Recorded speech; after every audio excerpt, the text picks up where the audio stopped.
Hello. Hello, we are live. And ready. The green light is on. The red light is on. Let's do it. Cheerio. Cheers. Welcome back on the podcast. Episode 5. Ali and Max this time. And how do you do your own research? DYOR. I'm up in all the schools. When it rains, it pours. Shout out. So when we think DYOR, what do you think? Rest in peace, Smoke.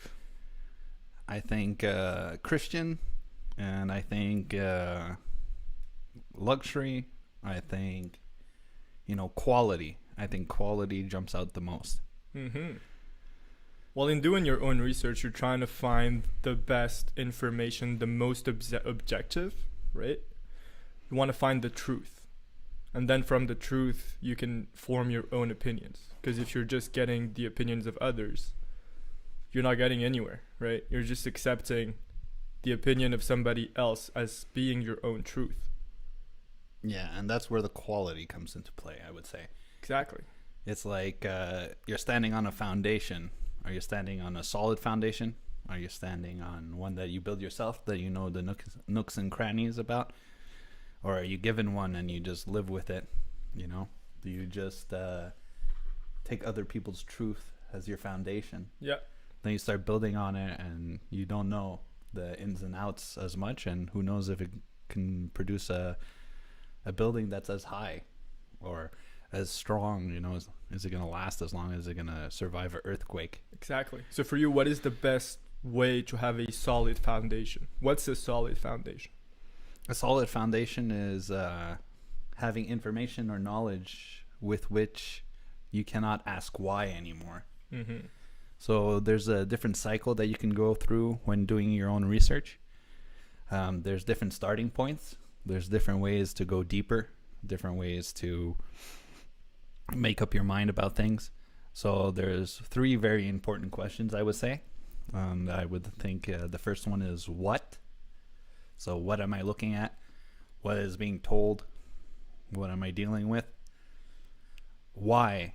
Why does this information change my beliefs? Why is it true? It doesn't have to change your beliefs. It can just give you information, right? Yeah. That you just didn't have before as well. But it kind of adds to the what. So it's like, Okay. What are we talking about here? And then we find a specific topic. Then I go, why are we talking about it? Why does this improve my knowledge? Why does this add or take away from my understanding, someone can come up to you, you tell me something. I never thought about it before, and I go, wow. I just thought the way I thought about something. Why? Why did I change my thinking because of that? What did I believe before? How did that belief change? And that's what I think the why is for. It explains one what to the next what. And then, One what to the next what? What? What? Yeah. So, and then the last question after you go through what, why, is how. So how do you implement this knowledge? How do you cement this knowledge? How do you make it practical for yourself? Mm-hmm. So, critical thinking. And then once you're done with that with that how, you can go to the next what, because that changes the situation that you're in at the moment. So it's like, what is the meaning of life? Why is it important? How do I implement that knowledge into my working, every day? And then what does that do to my knowledge moving forward? And then I can ask myself a whole new range of questions and go, well, why is it different now?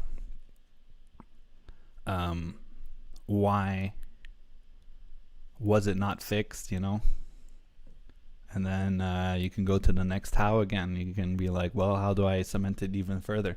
How do I take it another level? So how do we do this? Let's begin with the what.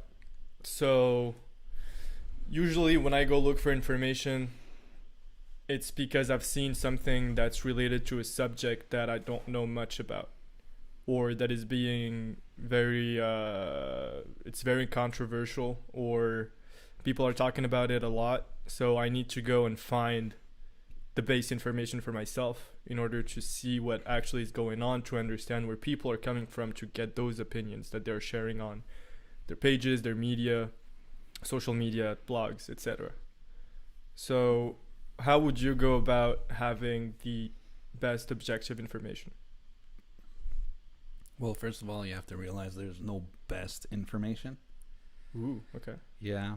Wouldn't the best information be the most objective information? It could be. Okay. Or it could be the most trustworthy information. So usually we do that with like like sources, which institutions or which people are bringing that information forward. Uh-huh. So it's like if you go on a website and there's like Asian ads and low pixel pictures being proposed to you as like advertisements, and there's like no viewership on that page, then what's the credibility of that page? Well, I don't know. See, like when I was younger, I used to use websites that can be deemed illegal. Like oh no, illegal? We don't do anything illegal like or banned. No, I used to. I was way younger. I was dumb He grew and up. stupid. He understands now. No, now I do. But I used to go on the Pirate Bay, for example, and I used to download things. Well, things. Used to. Games and movies and TV shows mostly. And that website has a lot of questionable ads. Yeah. But I still trusted it, you know. It gave me the media or the information that I wanted. The information being the media I was looking for. Yeah. But then who told you about the Pirate Bay? Ooh, that's a really good question. You know, because like you can go there and it doesn't look top quality. Word to mouth. The first couple times you download that movie, you're kind of like, I hope it's actually a movie. I hope it's the movie I want. You read the comments and it's like, thumbs up, great movie. Or you're like, oh, it's spam. I think that's the comments and the users, they really help out with the Pirate Bay. That's true, especially the users actually. So there's a lot of users that used to be known. I remember this guy. Oh, Poussière just made her entry. Somebody just invited themselves in. Ah, she always does this, eh? Looking. Oh, and she's gone And just as quick she as she goes. can. Yeah, there's users. I remember this one guy. He was called ETTV, and I knew I could trust the uploads of that guy, because he would always give me, you know, the best quality media that I was looking for. So yeah, it was just I guess from the experience that he had and the history that he had of uploading quality content, I knew I could trust the guy, you know. Yeah, exactly. So you're a repeat customer. Exactly. You go back to the same guy because you know he has the goods. Exactly. So that kind of works with research as well. You find your favorites, you find your trusted sources, and you're like, hey, this person supported their ideas well in the past. Hopefully they do that again. And But that can be dangerous too, right? Because anybody could be bought at any point in time in their lives. yeah, that's the next point I was going to get to. So like a trusted source could have been a trusted source for many, many years, like dozens and dozens of years. And then all of a sudden, like almost overnight, over one election cycle, they go from credible newspaper to propaganda outlet. Goes very, very quickly. And knowing the difference is hopefully something we can help you with today. Hopefully. Yeah, and hopefully Poussière can help as well. Because we all know she's a deep diver. When she finds something or finds a little nook and cranny for something, she doesn't stop. She keeps on going. Oh. Fun cat. We love cats here on the Ali and Max podcast. Just the one cat. Just the one cat. Okay, Poussière, you gotta stop now. Nope. Can't stop. She won't stop. She can't stop. Anyway, so back to your information. So the best thing I would say, even with trustworthy sites or with sites that are a little bit more fantastical, the best thing to focus on are the embedded links. So for those who don't know what an embedded link is that it's a website hosted on another website that you can travel to. So let's say you see a link, you click it, and then it brings you to a different website. The number one tactic I usually use is find the link that goes back to a scientific study of some sort, because usually articles are written about studies or findings or something recently done. So you can easily click on that link, go on to the abstract, and then you read the article and you read the abstract and you see whether or not the two things are presenting the same findings. You'd think so. You think that the person writing the article about the paper is going to let you know what's in the paper, but sometimes they selectively choose things to support their own points, to feed into a narrative. So it's very important to be aware that there are narratives. And Always. It's very important to see what the source material at the bottom of the article is saying. Absolutely. Just like, let's say some of the most objective data you could find is, well, some of the most objective information you can find is data, raw numbers. But even then, any scientist will tell you that is that with the same numbers, you can arrive to different conclusions, depending on how you define an exception in your data set, or even how you analyze you as a scientist or just as an individual, how you analyze from your own point of view the evolution of your data. You can arrive at different conclusions. Yeah, that's very true. It's like a scope. Like if you scope in, you can say one thing, and if you scope out, you can suggest other things. Yeah, depending also on the time frames you're using, for example. So analyzing the same data set on 5 years or 10 years or 20 years will and can give you different information. But even on the same time frame with the same data, you can have different conclusions, different analysis on what that can tell you. So depending on, yes, the narrative that you want to push, you'll be able to tell a different story. Yeah. So you always have to be wary about that. And you always go in supporting what you already know. Don't go in there trying to completely revolutionize your thinking. Find what's in line with what you know. See if it supports what you already know. See if it clashes with what you know. And if it supports what you know, it's most likely true. And you can take it a little bit more seriously. I don't agree with that. No, you don't? No, because you're going in there with your own subjective point of view. You're encouraging... yeah, I see what you mean. Basically, you're encouraging me to go in there and try to be more comfortable in my own point of view. So I'm just staying in my own chamber. Yeah, I'd say go in there with an open mind. Don't try to take sides and see from like an very far away. Put yourself far away from what the subject matter is. See how it's being presented to you and see if all the information that you can gather is actually there. Yeah. So yeah, I was a little bit worried when I was talking. I'm like, that's called confirmation bias. Yeah. It's like, oh, look. And that's how the worst searches start, is when you ask Google to confirm your question. Yeah. So it's like when you ask a yes/no question. So, is it a beautiful day today? Is not as information rich as what kind of day is it today. Yeah, or what is the weather like today? Yeah, or What's is the it good temperature? weather? Yeah. Is it good weather? Yes, no. How's the weather like? Well, it's kind of cloudy, a little bit of showers, some mixed flurries, about 2 millimeters of snow. Yeah. Watch out, freezing rain. 5 degrees at 8 a.m., 10 degrees at 5 p.m. Things like that. Yeah, so it's a lot better than looking out the window and saying, hey, it's cloudy. I'm going to ask Google, is it a nice day today? No. Yeah. Oh, wow. And we know how big fast the inquiry. weather can change. Exactly. But no, when I was saying when the information falls in line with something you already kind of know, something you've come across a lot that you have some knowledge in, and then the findings support that knowledge, I was saying that it's safe to assume that that's going to fall in line with your thinking, Mm-hmm. but you can still go and look for the opposite viewpoint. But I'm saying, like, if it does support your thinking, it's okay, at least at the moment, to move forward with that. But what if your thinking is wrong and you didn't know it from the beginning? Yeah.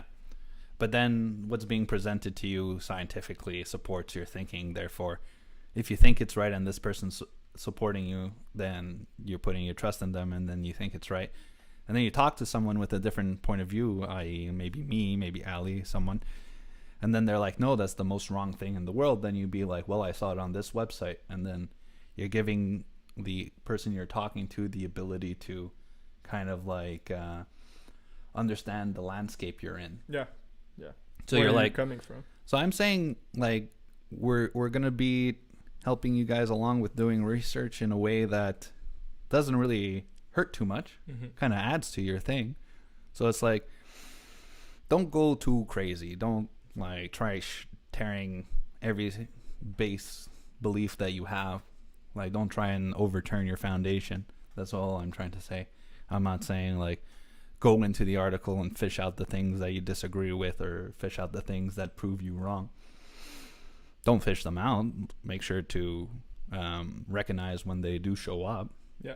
But if you do see something in there and you're like, hey, I heard that before, or hey, I read that in this, or my buddy told me it says the same thing here, I'm saying latch onto that, because you're already familiar with something there, and you're building your knowledge, your own knowledge. Okay, so yeah, I get it. So you're consolidating the information that you already had before, and basically you kind of are gathering different pieces of the same puzzle, right?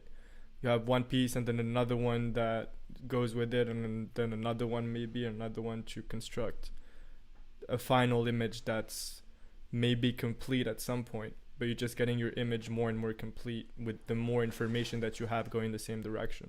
Yeah, exactly. So Right. you can have like a low resolution understanding of something, Yeah. and you kind of have these things popping around in the back of your head.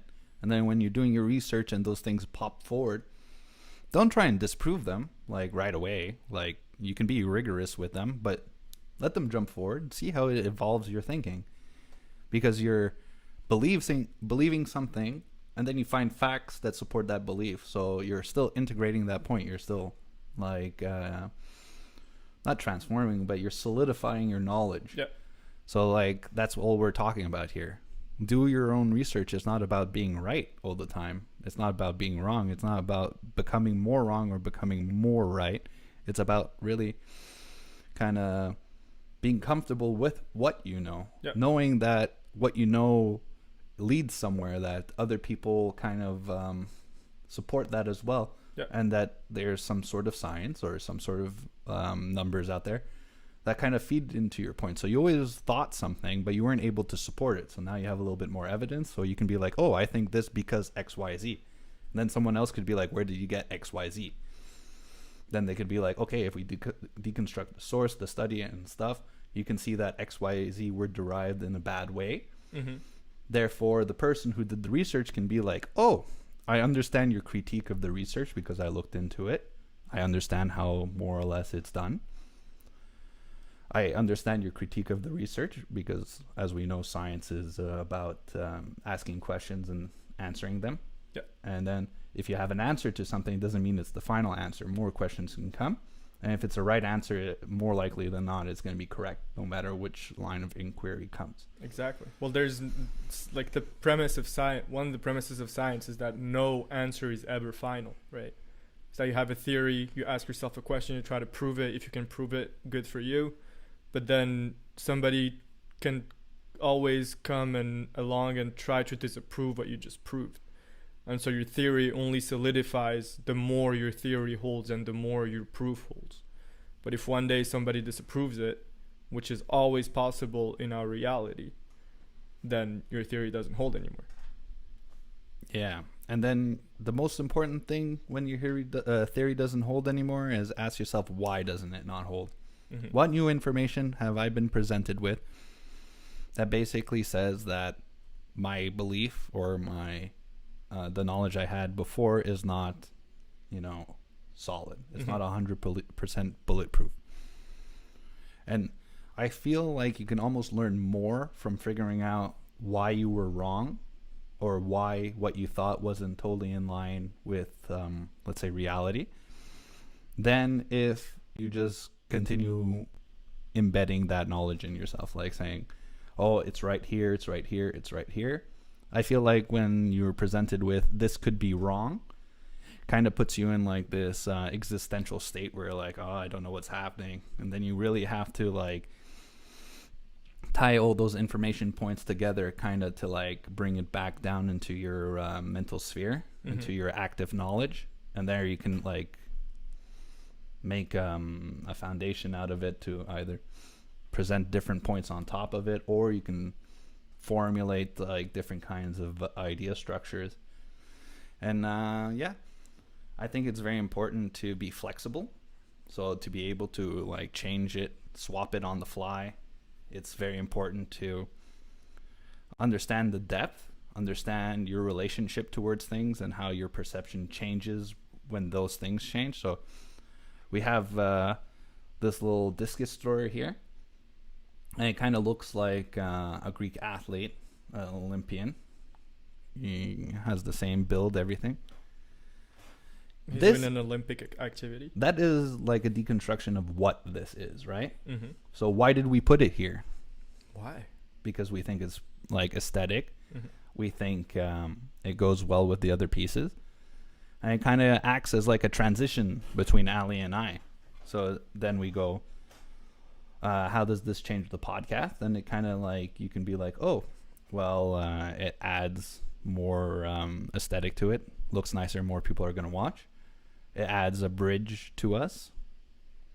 So it's kind of like why and the how. They kind of feed into each other. And then if we ask ourselves, what is this again? It's not only a Greek discus thrower, it's also part of our display. Mm-hmm. And then you can just keep on going. And as you get new information, your perception of it changes. So you're saying with the same origin point, the same point of information. Yeah. This guy can be looked at from different point of views. Yeah.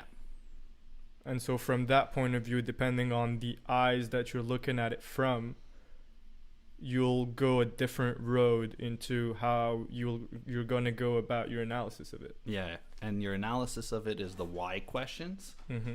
And then your practical application of the knowledge thereafter is the how.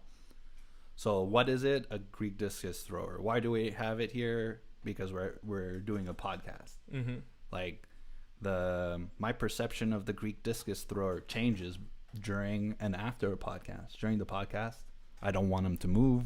He's been placed there specifically. You said the word podcast way too many times. I'm sorry. Don't apologize. So he too Canadian, bro.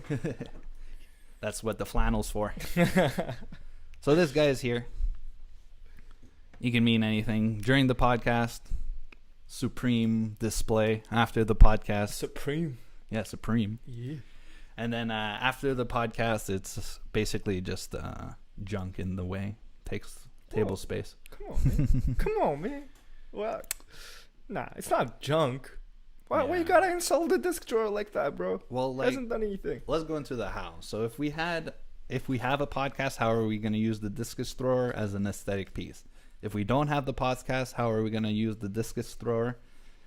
We're going to try and keep them out of the way because it's clutter. You see? Yeah. Well, it could hold pages. It could like hold your records. You can find a lot of different uses for it, you know? Yeah, exactly. But with the same what? It's just the why changes, and then the implementation of its usefulness changes depending on the why. Different point of views. Yeah, exactly. So why do we want to learn something? Is it to prove ourselves right? No. Is it to disprove others? No. Is it to feel secure with what we know? Bingo. I feel like that's really the benefit of DYOR, is that you don't have to like basically, live with rentals. You don't have to rent your shoes. You bought them. They're at your house. You can use them whenever you want. So you don't have to give your what was the word for that again, or the expression for it, when you give your mental energies. No, not mental energies. Like when you take the point of view of somebody else as being your own without questioning it. Oh, in terms of like debate where you just take it so that you can do devil's advocate kind of thing. Not even. It's just you tell yourself, oh, there's this one person, like let's say Jacques Chirac, for example. Jacques Chirac said this, therefore it must be true. And you don't even question it and you just go with it. Let's say Jacques Chirac said that Jamaica is probably, well, not probably, he's saying Jamaica is the country with the most bananas ever. I don't know that. Jacques Chirac probably never said that either. I'm just making that up. But since he said that and I heard him say that and I respect him and I know for a fact from my facts that he's a respectable person that only says truthful things and only says opinions that go along with my line of opinions, therefore it must be true. So I just go around and tell everyone, hey, Jamaica has the most bananas out of every country in the world forever, without ever verifying that information. Yeah, and then one day you're gonna meet a Jamaican guy who's like, I've lived there my entire life. Yeah, it's like there's not one banana on that island. Not saying there are or aren't bananas on Jamaica. I actually have no idea. Dude, me neither. But that Jamaican fellow is gonna be like, yo, dude, who told you that? Most bananas on Jamaica. Jacques Chirac. Yeah, I know, but the Jamaican's gonna be like, that Jacques Chirac guy is full of bumpkins. Baloney. Yeah, baloney. He doesn't know what he's talking about. And then next time you hear Jacques Chirac say something, is your perception of his information going to be the same? Probably not, man. But that's what I'm saying. So, in order, should you feel bad because your information, like you went up to someone, you're like, "Hey, I heard Jacques Chirac said this," and the person's like, "No, completely wrong." Should you take that personally? I take it personally for myself. I'd be mad at myself for spreading disinfo. Exactly, for spreading literally fake news. Yeah, but that's where I disagree with you. Why? Because you will, in the spreading of fake news, you will learn the truth. But that's what I'm saying. Like, it's an error that, of course, a lot of people will make. I have made it many times, and I probably will make it again. But the point is to not repeat the same mistakes, right? So whenever somebody says an information, try to actually go and verify it, or at least if you didn't verify it, disclose the fact that you have heard that from this source. You've heard that Jamaica has the most bananas from Jacques Chirac, and actually I don't know if that's any true. And then that's the point of a conversation where you can go more in depth in it, and then maybe the other person has more information, maybe they don't. Then you can maybe DuckDuckGo it or Google it or Yahoo it or even Bing it if you're Spider-Man. See, I hear that a lot from people where they're like, if you're not sure of something, like make sure that you think this, or that you've heard it, or there's been a theory about it. It adds to your credibility. But I feel like we shouldn't worry too much about Poussière blocking both frames at the same time. Honestly, like, how no one thinks we're pretty, but hopefully you guys get like a good look at her. There's bright light. She doesn't like looking at the camera, but every once in a while you're lucky. She goes to the exact center of attention every time. I know, she's the middle of both shots. She's too good, man. She's too good at it. Yeah, and I thought I was going to be a famous podcaster. I have the biggest competition right here in my house. It's really tough. She looks at you all cute and stuff, and she's like, come on, man. Just let me on the table. You guys are shooting a podcast. I don't care. It's my house. I get to do what I want when I want. That's the life of a cat. So tell me what you want, what you really want. I'll tell you what you want, what you really want. I wanna. Oh yeah, Spice Girls for those who really want to know. Oh yeah. Are you gonna do a plug for Spice Girls? Nah, not today. Nah. Today's all about Pop Smoke and DYOR. DYOR. So quality. So yeah, a lot of people say that to me. It's like, oh, you should really move forward, be straight up that you don't know something 100%. It adds more credibility. But then I feel, I agree. But I feel like that makes people scared a little bit because they don't want their like knowledge or their beliefs to like impact their personal reputation, right? Like that's the whole problem with self-censorship, is that people feel like the ideas that they have or that they want to share are unacceptable, and that they're going to be mocked for it. You know, like you go there and you say, I heard this, I think this. Someone's going to be like, hey, where the hell did you get that from? And you're like, I don't know, website X. And they're like, well, website X is fake news. You should be ashamed for even spreading that. You're going against the narrative, blah, blah, blah, blah, blah. You see? Yeah, but see, You I'm shouldn't be. against what you said and what the other people tell you. Because saying that you don't know for sure is just factual. So you just, if you want to spread information, spread it as factually possible as you can, right? So you can say, okay, I haven't verified that information, or I have this source, or I don't even remember the source, but I've heard it. And then you're giving an opportunity to other people to go and verify that information. Whereas if people trust your point of views and trust the way you give them information, and you don't tell them that that's not factual information, then they're just going to take it for granted, whereas you yourself are not 100% sure of that information. Now, the other people, so from there, I'm saying I personally believe that you should tell people whenever you're not 100% sure of any information that you're giving them. Second of all, I think that self-censorship is absolutely bad, and you should not do that. But then, of course, people can say whatever they want and just shut up whenever they want. And I'm all for shutting up whenever you want. That's literally the Fifth Amendment in the United States, which is one of the best constitutions ever written. Now, people who tell you that your sources are invalid, sometimes they may be right, sometimes they may be completely wrong. But the thing is, the only way I think they can have a valid opinion of saying that is actually going on that source and checking it out for themselves. Now, a single source can have good information and bad information. There's a lot of websites out there, I'm not going to name drop any of them, but some of them give you maybe 80% or 90% of good, real, objective information, and then maybe 10% of it is all just propaganda and trying to push their agendas. Now, people should not forget also that media in general is not a lucrative business. People are not profiting from it. Now, you have to go and look at whoever owns those sources.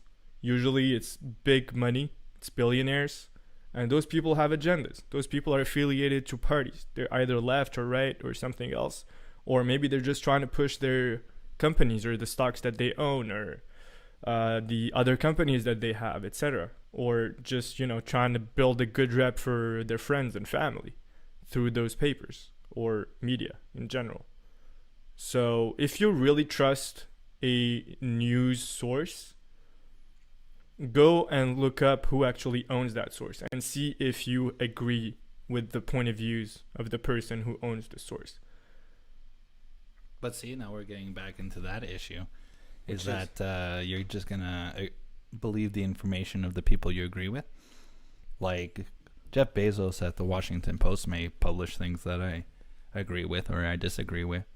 No, absolutely. But I'm just saying, you just, first of all, if you're just looking at one source of information as being your major source of information that you go back to day after day or week after week to see the latest news, just, it's a big part of your life.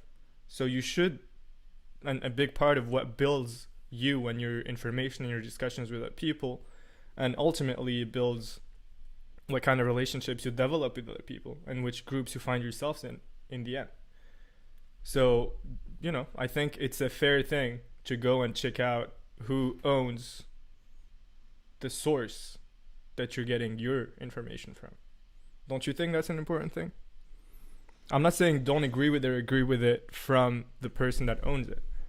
I'm just saying if Michael Jordan owns a newspaper and Michael Jordan is a huge proponent of the Chicago Bulls, you're probably not going to see many articles that depict the bad sides of the administration of the Chicago Bulls. Yeah, for obvious reasons. I feel you. It's very important for sure, and especially if, let's say, the publication is owned by, let's say, a railway mogul or something like that, and then there's a heavy anti-trucking bias, or anti-pipeline bias, then you could be like, hey, look, this guy is able to benefit a lot from this kind of information being put out there and being accepted.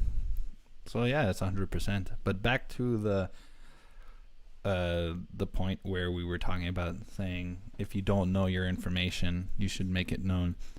So like back to the banana example. So you could just be like to somebody, hey, do you know Jamaica is the country in the world that grows the most bananas? What would you say to that? Like, hey, Ali, Jamaica grows the most bananas. That's crazy, man. Where did you see that? Yeah, exactly. Or how much bananas do they actually grow? Yeah, exactly. Look, and then give me some data. Give me some. Yeah, exactly. And then if I didn't do my own research, I just heard it on a podcast, I'm going to be like, well, I don't know. That's shallow. And then the conversation goes nowhere, so it's not a quality conversation. Yes. But if I did know, I could be like, yeah, it's about 1,000 bananas per square foot. And then you're like, whoa, that's an incredible amount of bananas there, Max. Is that even possible? Then we can go look at the different countries and be like, look, the world average is 20 bananas per square foot for any given country. So your number there, 1,000, it kind of doesn't, relative to the other ones, is just exponentially bigger, you know? Yeah, does that make sense? Like Canada, for example, is probably, do not quote me on this, but like 10 times as big as Jamaica at least. Oh, yeah, dude. So if Canada has 10 times as less... Just a quick fun fact. By the way, I don't know the source for this, but I know it's a fact. What do I do in that case? I don't know the source, but I know it's a fact. I'll trust you on that. Okay. Germany fits 7 times in Quebec. In Quebec? God. So you're Jamaica 10 times in Canada. It's maybe like 10,000 times. Yeah, I said at least. So let's say 1,000 times bigger, you know. So if the bananas per square foot in Canada are 1,000 times less than Jamaica, Canada is still growing as much bananas as Jamaica is, you know. Yeah. Just over like a much bigger surface area. So even the square foot number is suspect, right? So maybe at that point, Jamaica grows the most bananas per square foot in the world. Then that's an information right there. Yeah. Then they grow more per square foot, but total they grow less, you know? And then we go into all the nuances. And that's what we were talking about before. It's like you can frame it like, oh yeah, if we go from the square bananas per square foot, Jamaica's number 1. But if we go gross product, then maybe it's Canada, right? Yeah. Canada grows way more bananas than Jamaica, just saying. I know that for a fact. This reminds me of information that I said to a friend of mine. Whereas I was like, yo, I saw in like some kind of space video on YouTube that the brain can hold more information than there are atoms in the universe. And then he just looked at me with, I don't know what kind of emotion it was, but it certainly wasn't trust at that point. And a big question mark on his face, telling me, yo, that does not make sense. How, like, your brain captures information. It doesn't capture atoms. So the two units that you are comparing are not comparable. And I was like, holy crap, yeah. See, my information. This is the question I would ask you. How many brains are in the universe? Wow. Exactly. Yeah, so if there's more than one brain, then there's more atoms in the universe than in your brain. Yeah, that definitely makes sense. Yeah. So what I saw in that video is probably complete bullcrap, you know? Yeah, but there's a difference between knowing that it's bullcrap and spreading it and actually thinking it's true and spreading it. Yeah.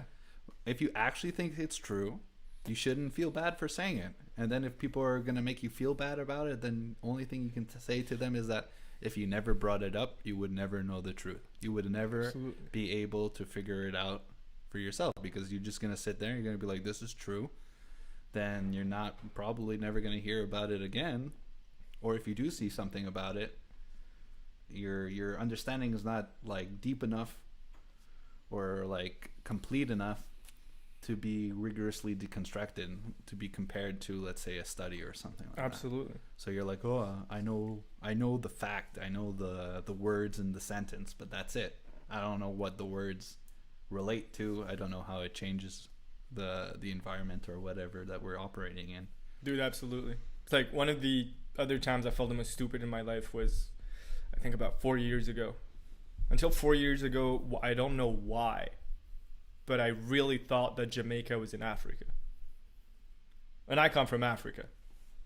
So I'm a moron. Yeah, yeah. That was bad. I felt. That's a true story. Yeah, that's as true as they get, man. Ouch. That's as true as they get. So yeah, there you go. Verify your information, ladies and gents. So yeah, I think we had a nice little discussion about. Well, I'll bring up another Researching. point, Yeah. Okay. especially on the political compass. So whether you're left or right, I would suggest, because I've been, I'm not gonna say my political affiliation, but I was on one side for the longest time. I'm not really political anyway, so it doesn't really change anything. But whenever you have really strong opinions about somebody in any country, in a political party, please go and see the other side. Please. And the first thing you're going to notice is that left or right, they both bash each other. That's how they live. That's how they survive. They're one against the other. Or at least that's how they portray themselves.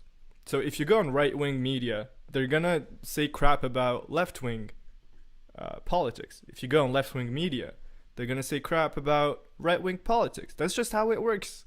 They want to get their leaders in. They want to take the power. That's just how it works. So just go and check the other side and then come back. You're not, they're not going to be like the monks in Age of Empire, Wololo, wololo. And then the more you listen to them, the more you're going to be on their side. It doesn't make sense. But just go and check the other side.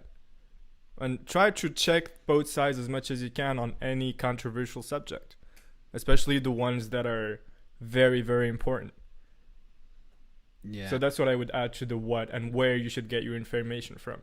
So whenever it's something scientific, you can go and check the studies that were made. You can usually go and check the data that they worked with, and different opinions of different scientists. And scientists usually don't have political affiliations. Anyway, it's another debate. But when it comes to scientists don't have political affiliations. They should not. They should. Yeah, right. We There's trust a them. lot They of should funding going on. Right? Absolutely. But that's a whole other debate, right?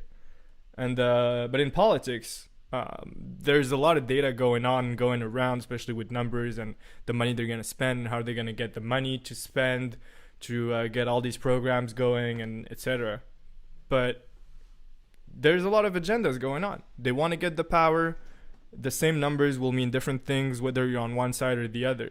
So check both sides. Just go and check both sides and you'll see how it works out. Because having a debate for 2 minutes on a subject that touches the livelihood of 300 million people just doesn't make sense for me.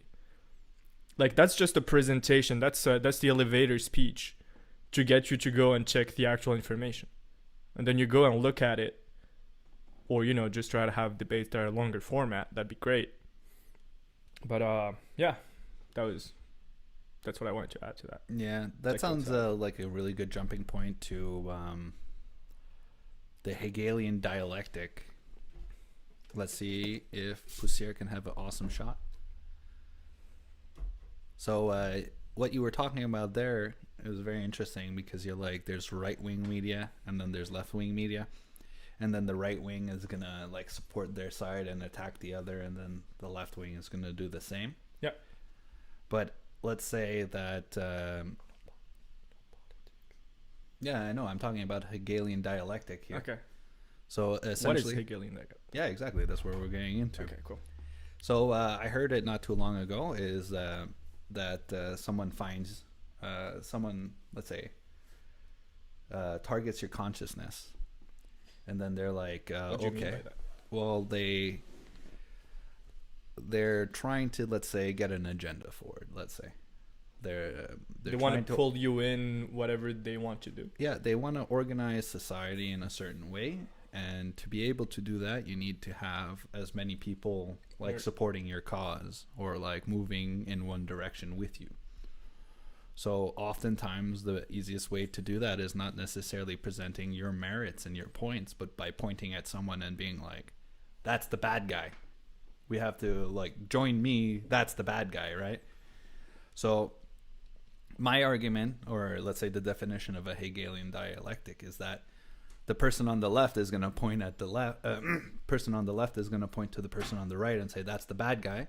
And then the person on the right is going to point to the person on the left and say, that's the bad guy. Mm-hmm. but the person who's pointing is the same person. They're just Ooh. pretending to be on one side or on the other side to make to drive you, to like load you up with a bunch of ideas, and then to get you into a loop. And then you start looping and looping and looping, and then you waste your energy. So, human beings, if they get together and they organize in great numbers, they can get a lot of stuff done. Mm-hmm. And people in control know that, and they rather you not assemble and join under the same ideas. They rather you be fighting with everybody on your level, divide and conquer. Mm-hmm. So instead of there being like 3 big groups, there's like 300,000 very, very, very small groups. And then let's say half of them are right and half of them are left.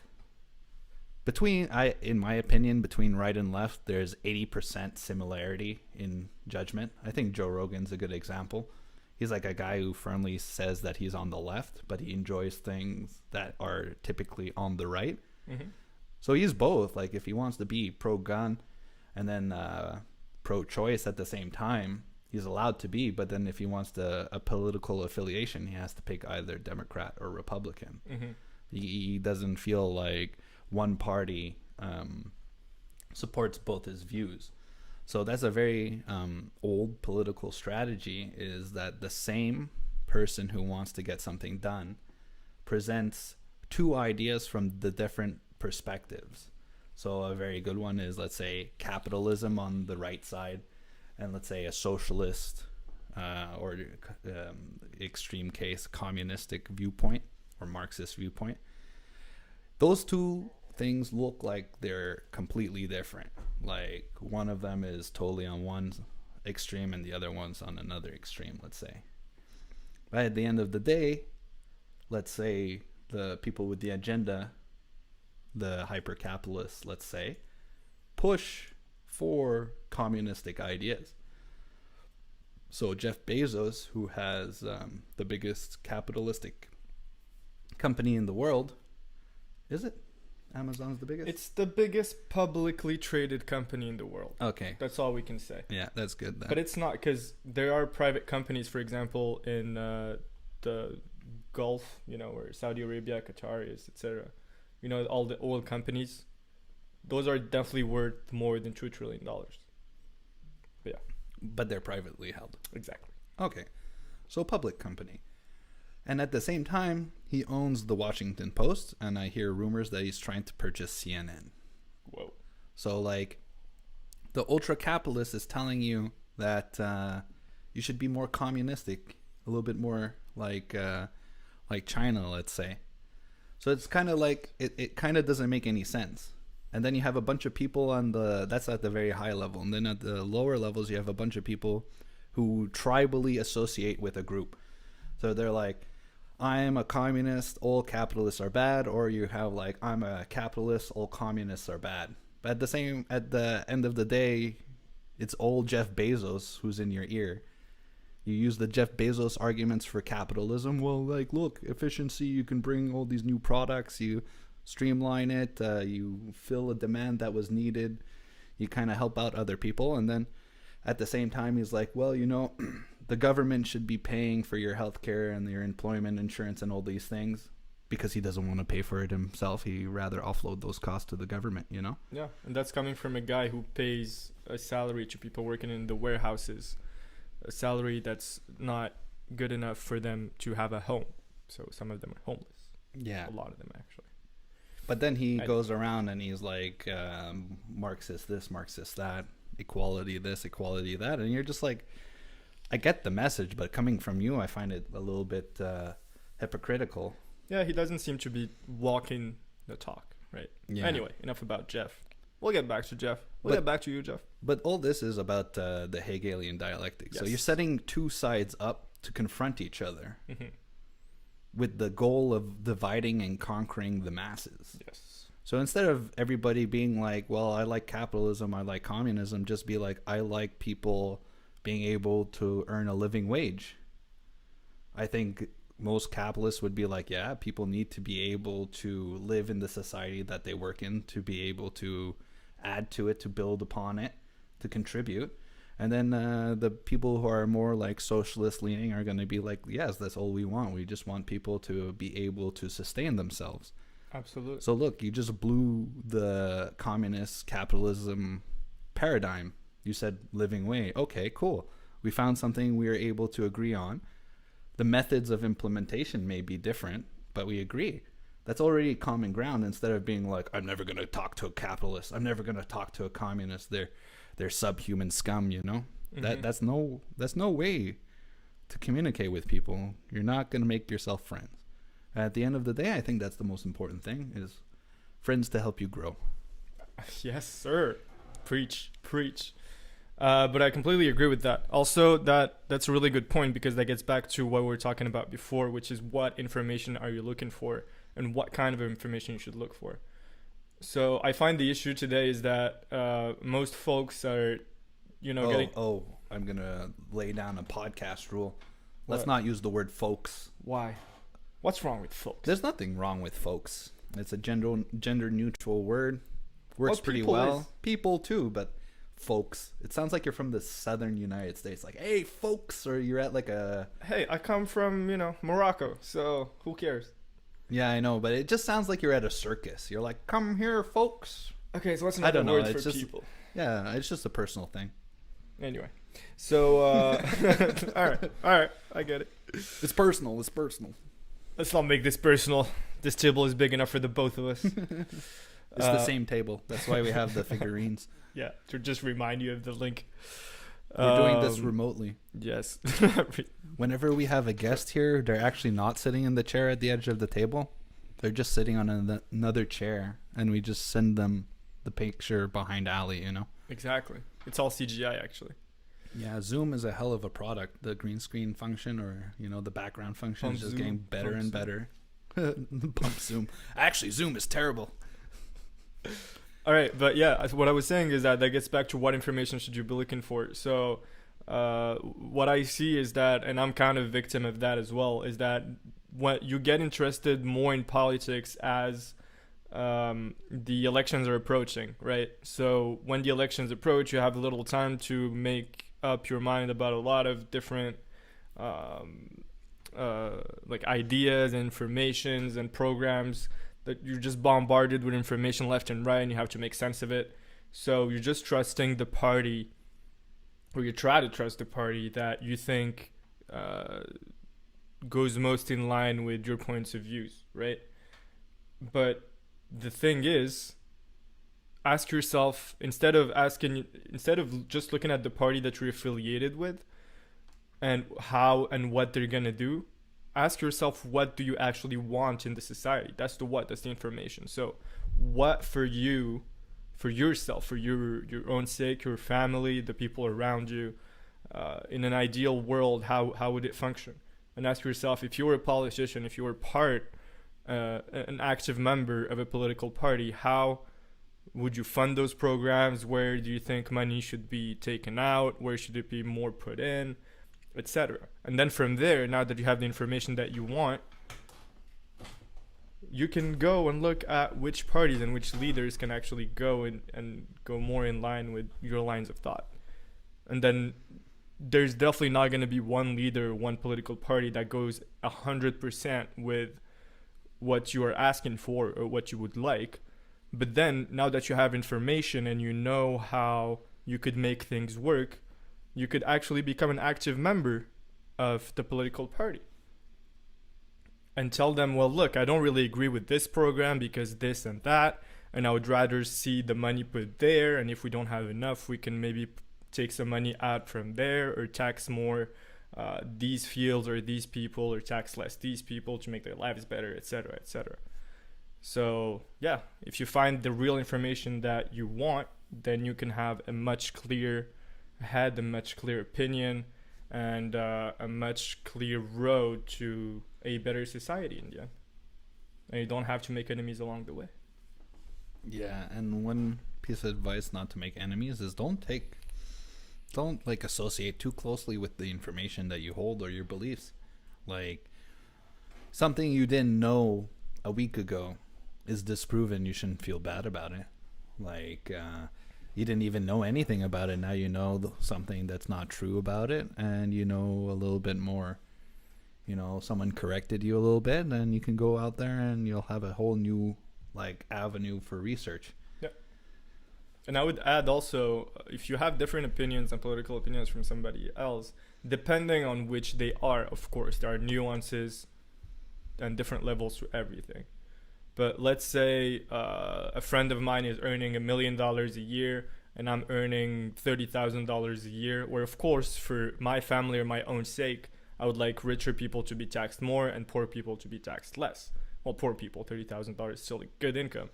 But I would like to have more money in my pocket. And somebody who has $1 million already has a lot.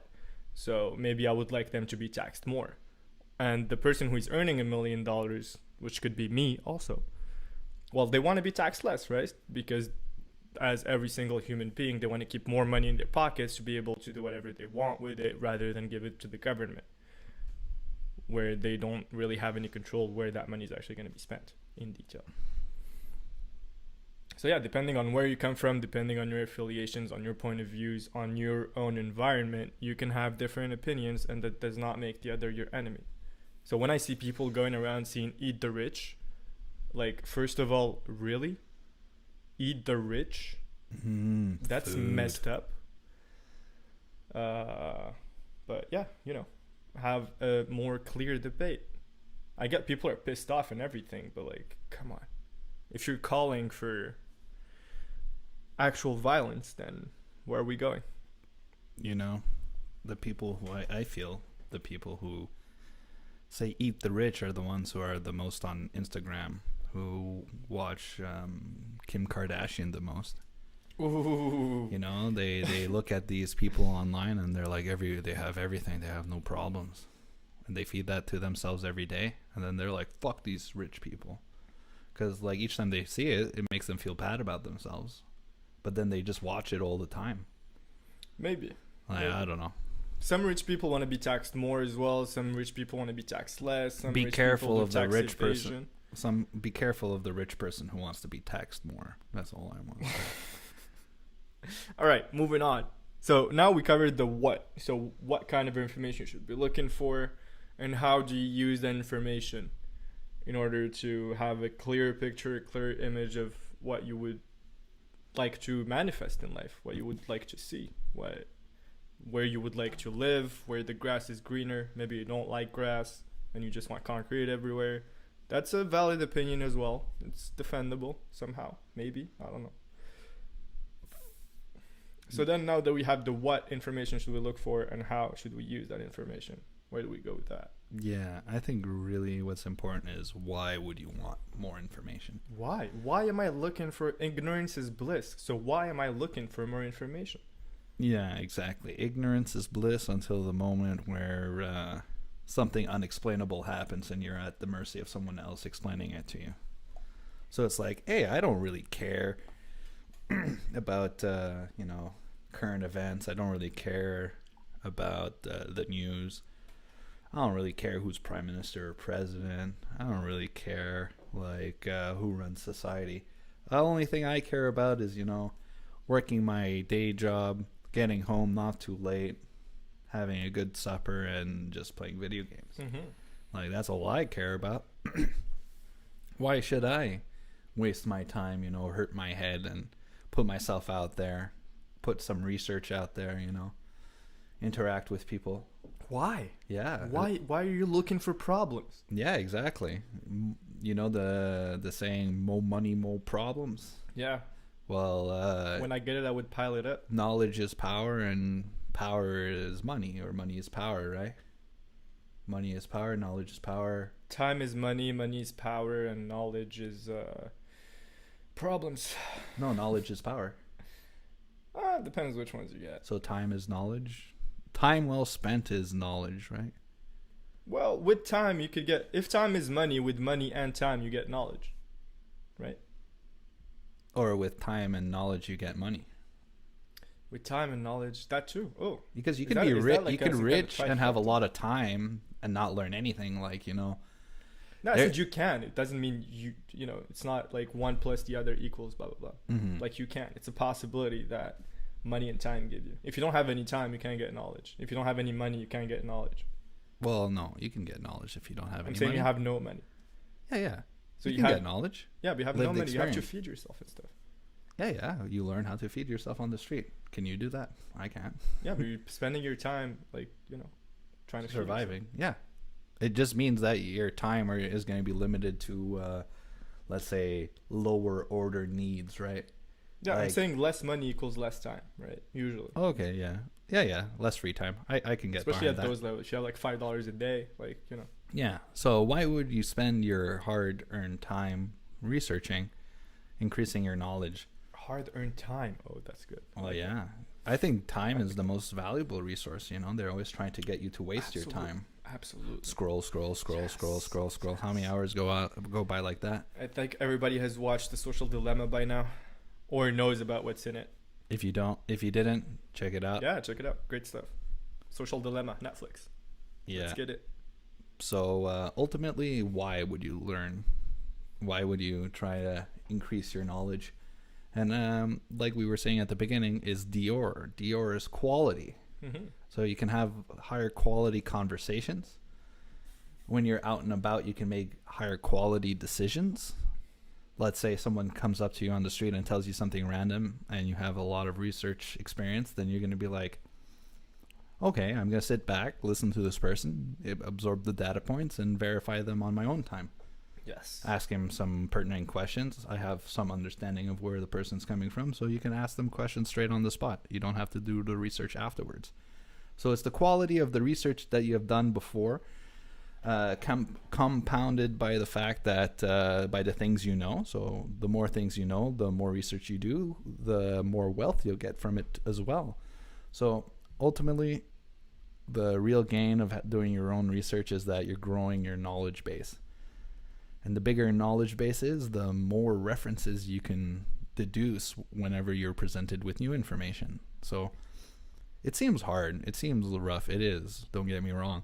To do research and research everything that everybody tells you. Make sure that you kind of like believe things from your own volition. Be able to like source why you feel certain things or why you believe certain things. It takes a lot of energy when you're researching, but then when you're out and about, it really like adds to the quality of your conversation. It gives you the ability to ask better questions, maybe like present better information, get the ball rolling in a more constructive way, you know? Mm-hmm. Like if me and you were sitting here and we know nothing, which we do, like don't get us wrong.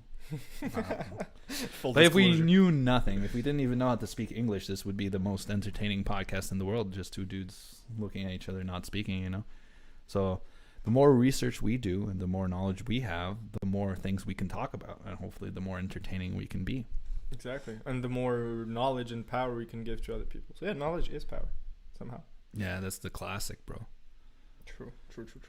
It's like if you're faced with a challenge, Mm-hmm. you're walking down the street. I hate those challenges. And then you can go right or you can go left. Oh my god, that's the worst choice of them all. Yeah, and you have no idea. You've never done any research. You're totally lost. You have no idea which country you're in.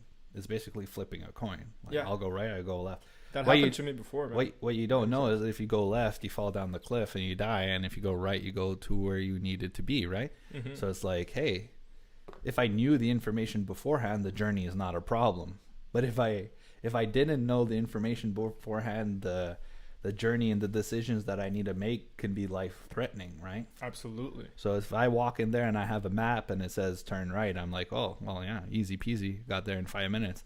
If you go in there, you know, Bear Grylls style, you know, drop out of a helicopter, no map, and then you're like, oh, right or left. You go left, 5 days later, you're still not where you need to be, right? So it's like knowing where you are and knowing where you're going really is placed and anchored in your knowledge Mm-hmm. and the way you construct reality and the way that you position yourself in your construct as well. It's like if you think you're the center of the universe and then someone steps on your shoe, you're going to take that real bad because you're ego tripping. You're like, I'm the king of the world. How dare you? But if you think you're like everybody else and someone steps on your shoe, you can easily put yourself in their shoes and be like, oh, I step on people's shoes sometimes too. I like it if they forgive me if I do that, so I'll forgive them, you know? Absolutely. But yeah, why should you get knowledge? Like Plato said, je sais que je ne sais rien. I know that I know nothing. Well, I don't know why I said that in French because the guy was clearly Greek.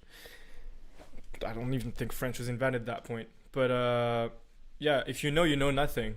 You know nothing by knowing more. So the more you know that you don't know and understand anything in this universe. But the thing is, the more information you get, the more you realize how vast and incredible our reality in the universe is.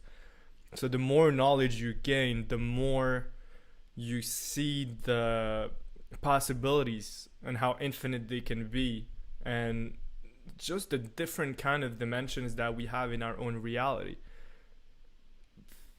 And I think the more knowledge you get, the more you can see the beauty of things. So when you're a kid, for example, you know nothing, right? You know nothing. And when you know nothing as a kid, you have all this magic in your brain and in your eyes. So everything around you is just a fairy tale. You grab a little stick and it just becomes a sword, or Gandalf's staff, and you have all these magical powers in your head. You put on a hat and some kind of blanket around your neck, and you're Gandalf. And then you start knowing things and you start realizing things and you gain knowledge. And the more you grow up and you gain knowledge, the more you kind of lose that magic, because now you're understanding that the world actually has rules and definitions and squares that you can put yourself into and that people put you in, etc. But then on the other side of this, you can gain even more knowledge, and then by gaining more knowledge that was probably not given to you previously, you kind of rediscover the magic of the world, because what was given to you in your school years, usually, especially from 3 to 18 years old, usually, it's mostly factual stuff. It's things that have been seen and discovered and rediscovered thousands and tens of thousands of times. So those are things that our system has deemed reasonable to present and teach to our generations, to have a basis of knowledge that they can grow from. So you have to get onto the other side of knowledge. Well, it's not you have to, but I think it's better for me anyway, personally. I'd like to try to get the more and more knowledge to see what questions have still not been answered, how vast the universe is, how is science advancing, what are the new theories about the conception of our reality, and how, where do we live, why do we exist, why is everything here and why is nothing here, and this everything, do we know everything about it? No. It's like 5% of the ocean has been discovered, or explored rather. 5% of the ocean. Isn't that crazy? We live on this planet. We've only seen 5% of it. And we're bored. We know everything. There's nothing left to know. Yeah. They used to discover islands. We can't do that anymore. Yeah. Like every year we discover a new indigenous population that has been never seen before. How crazy is that? There's 7.5 billion people on the earth. We have satellites everywhere and still discover people that we didn't know existed. Yeah, that's pretty crazy. And they didn't know we existed. Yeah. We're 2020 people. You have like the whole knowledge of the universe in your hand. Some crazy dude just, tied a sports car to a rocket and launched it into space. And we're still discovering indigenous people that we didn't know about. How? Yeah. Imagine those indigenous people saw that rocket with that sports car. They'd be like, whoa. Yeah. Just give them a phone. Yeah, they'd be like, oh, get this magic away from me. Yeah. Yeah, that's one thing I'm a little bit disappointed by our modern times. We're a little bit, what do you call it when you're exposed to something so much you get desensitized to it? In French, it's blasé. Yeah, you're blasé. You're blasé. Yeah. Anyway. Just like meh. Yeah, exactly. You're a little bit. Everything's demystified, you know. Yeah. If you ask someone how does your phone work, I'm very certain they'll have a hard time getting like a very deep explanation of the processes. But you ask them how their phone works, they can show you right away. You're like, oh, how do you take a picture? Oh yeah, like this. But like, why is what you're doing capturing a picture? How does it do it? That's like another level of knowledge, right? Yeah. Like, why when I push this button it takes a picture? How is the mechanism? Yeah. What does it picture easy? What why does it do it? Oh well, there's different signals, blah blah blah blah blah. You know. It's like we just take for granted that technology somehow doubles in efficiency and speed every year. Yeah. It's like, yo, it's not reproducing by itself. There's people who are getting paid to work in those fields. And if those fields don't interest anybody anymore, we won't have any more advances and we're going to stagnate. So no, technology doesn't just double every year. There's people working for it. Yeah. Something you were saying earlier, which was very interesting, is that poussière coming in and out. We love our poussière. Everybody in the chat, everybody watching at home, because of poussière. Like, subscribe, press the little bell. Yeah. Ask for personalized photos of poussière. We're gonna have it's not a Kickstarter. What is it called? A Patreon. You can get custom poussière pictures if you want. Is that something the audience would be, interested? Definitely, but these are secret projects. Yeah. Okay, so back to knowledge and information. So, what you were talking about earlier. You get given information, and then it kind of like it's just an overload at one point. It's always a give and take relationship. You shouldn't always be taking. You shouldn't always be taking.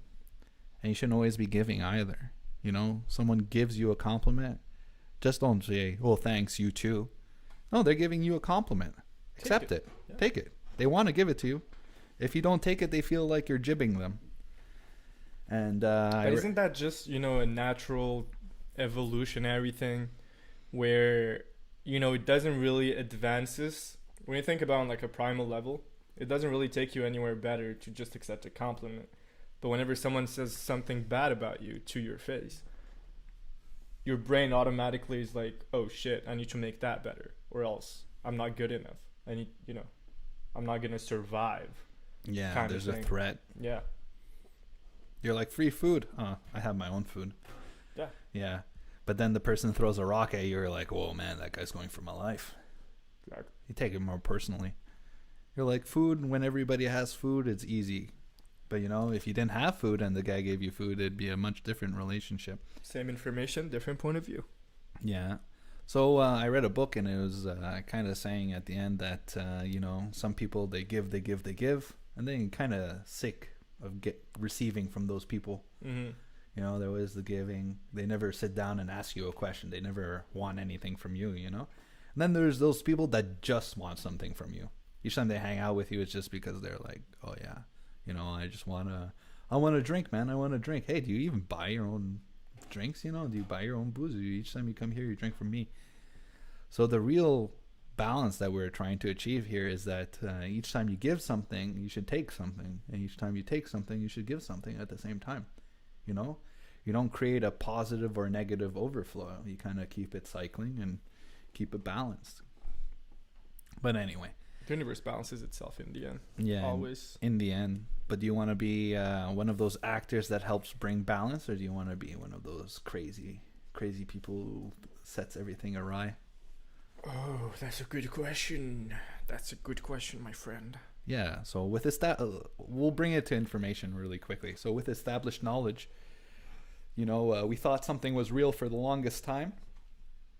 Earth is flat.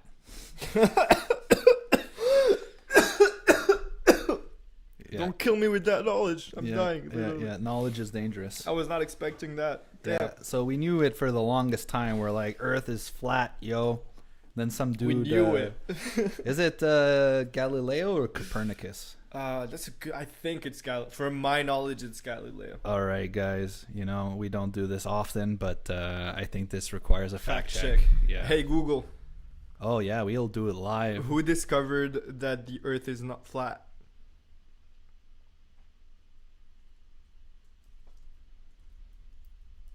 You know, it's always good to ask a positive question. If you add a negative, it just makes it overcomplicated for nothing. So, Well, actually, the earliest who documented mention of the spherical Earth concept dates from around the 5th century BC. yeah, I read some people before.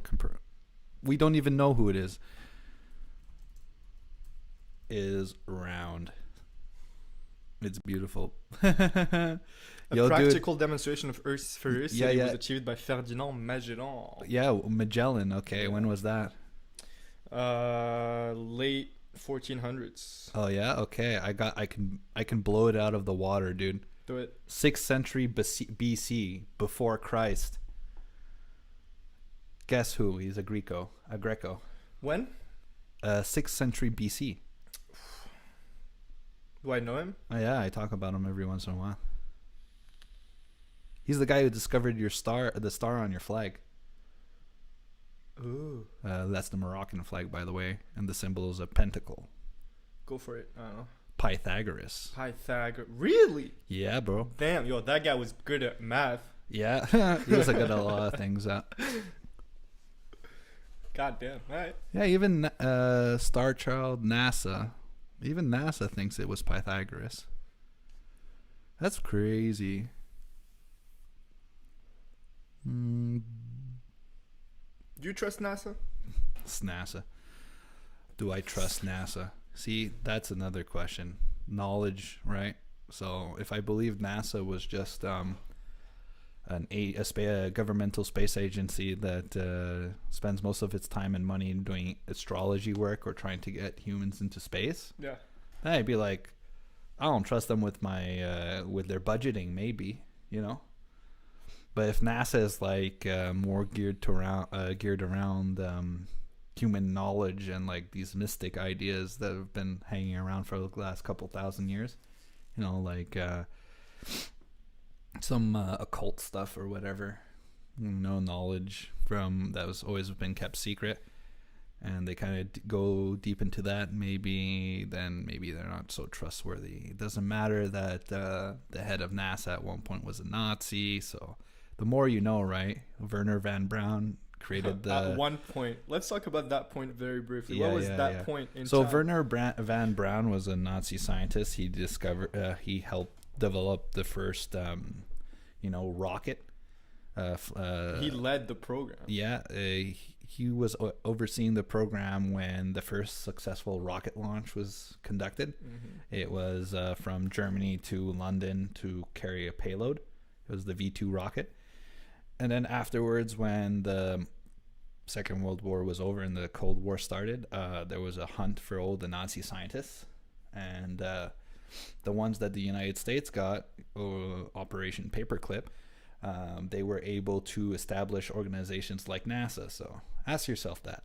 NASA, established by Nazis under America, closely related to explosions and rockets. So That's objective information. DYOR. yeah, what do you do with it though? By the way, again, DYOR means do your own research. I don't know if we stated that before, but just to make everything clear. It's in the description. You think the glasses look cool on the stream? I think they do. I think so too. Especially you have that Japanese effect, like when the light hits. Yeah, fucking and then love it it. like shines over. That's good because the glasses are Japanese. So Really? yeah, You know what I think else is Made in Japanese? Japan. Sushi? Wait, those glasses are Japanese or sunglasses in general? No. These glasses are made in Japan. Okay, so Galileo is the first guy who discovered... Okay, he discovered the rings around Saturn. Okay. I guess before that, people thought Saturn was a star. Maybe, I'm not sure. And then it's Galileo proved that the Earth wasn't flat in 276 BC. Whoa, that's No, early. that's wrong. That's a Greek scholar. Okay. Yeah, I thought it was like after that.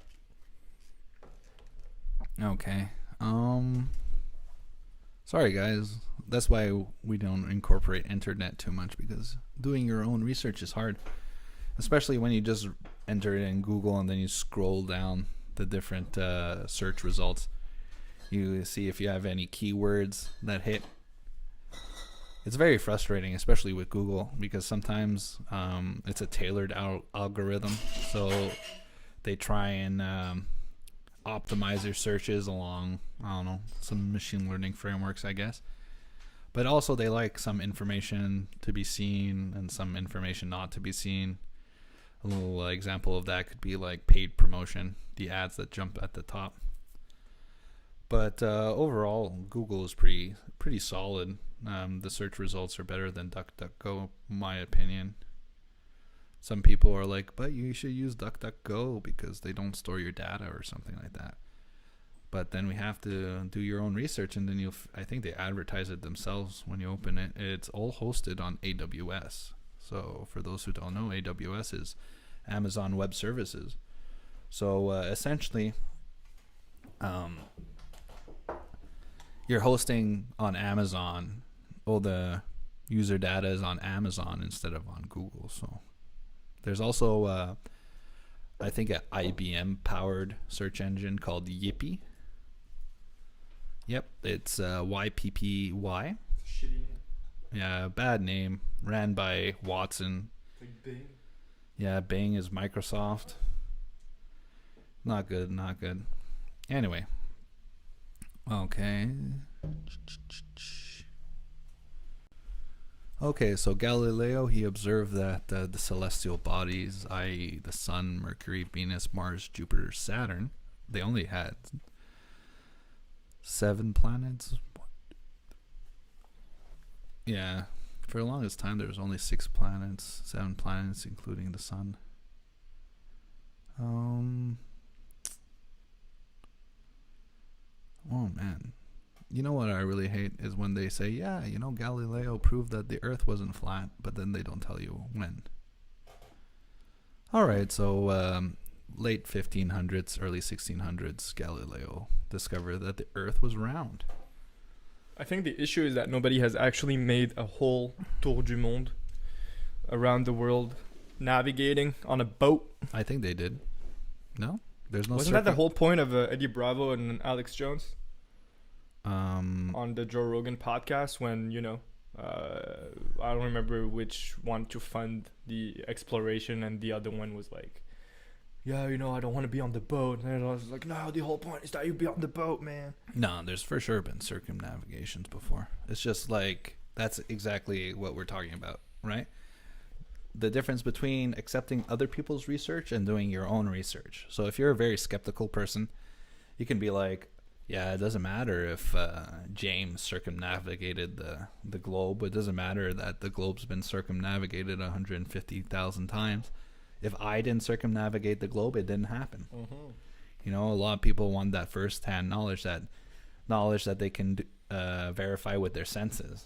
So it's like, if I can't see it, it's not truth. And that's kind of like the religious argument, right? A lot of people who are very ingrained in science, they're like, well, religion is not possible because you can't prove it. You can't prove God with your senses, right?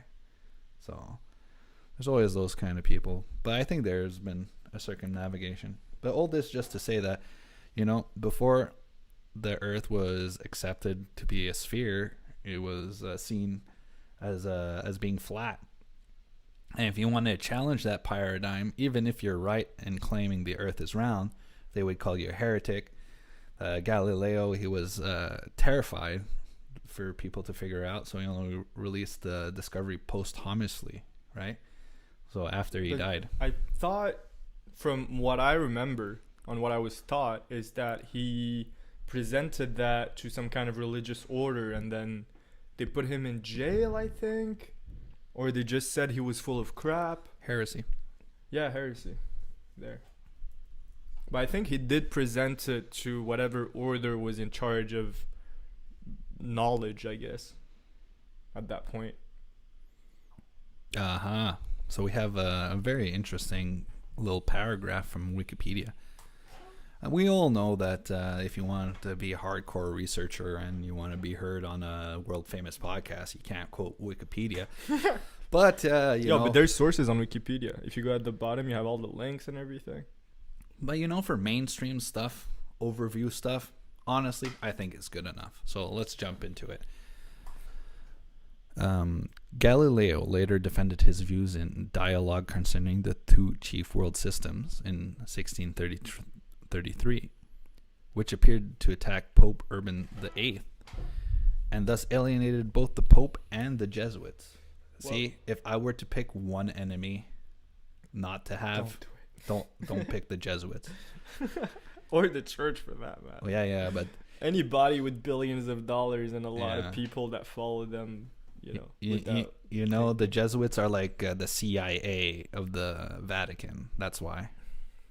They're the guys who are allowed to do things that are a little bit illegal, and they're always like, need to know. I know nothing about that, so I'm going to verify it after this podcast, because that seems interesting to me. Yeah. Anyway, fun fact, the Jesuits, they don't, in their oath of fealty. What? When you do when you serve somebody. Okay. Like the Pope or God or whoever. Mm-hmm. You have like a vow to serve. Yeah. Their vow is not to God, it's actually to the Pope. Whoa. Yeah. Whoa. Yeah. So they don't actually have to, have to obey what the book says. Yeah, they don't have to obey or fall in line with God, but they fall in line with the Pope because the Pope is the executor of God's will. That's crazy, dude. Yeah. What's even crazier now is that the Pope is a Jesuit. So what does that mean? Who does he hold his fealty to? Mind blown. He owes it to himself, right? Holy and they're not crap. breaking any rules. Holy crap. Yeah. That's some information right there. Verify it. DYOR. DYOR. While we're ragging on the Vatican, we have to keep it going.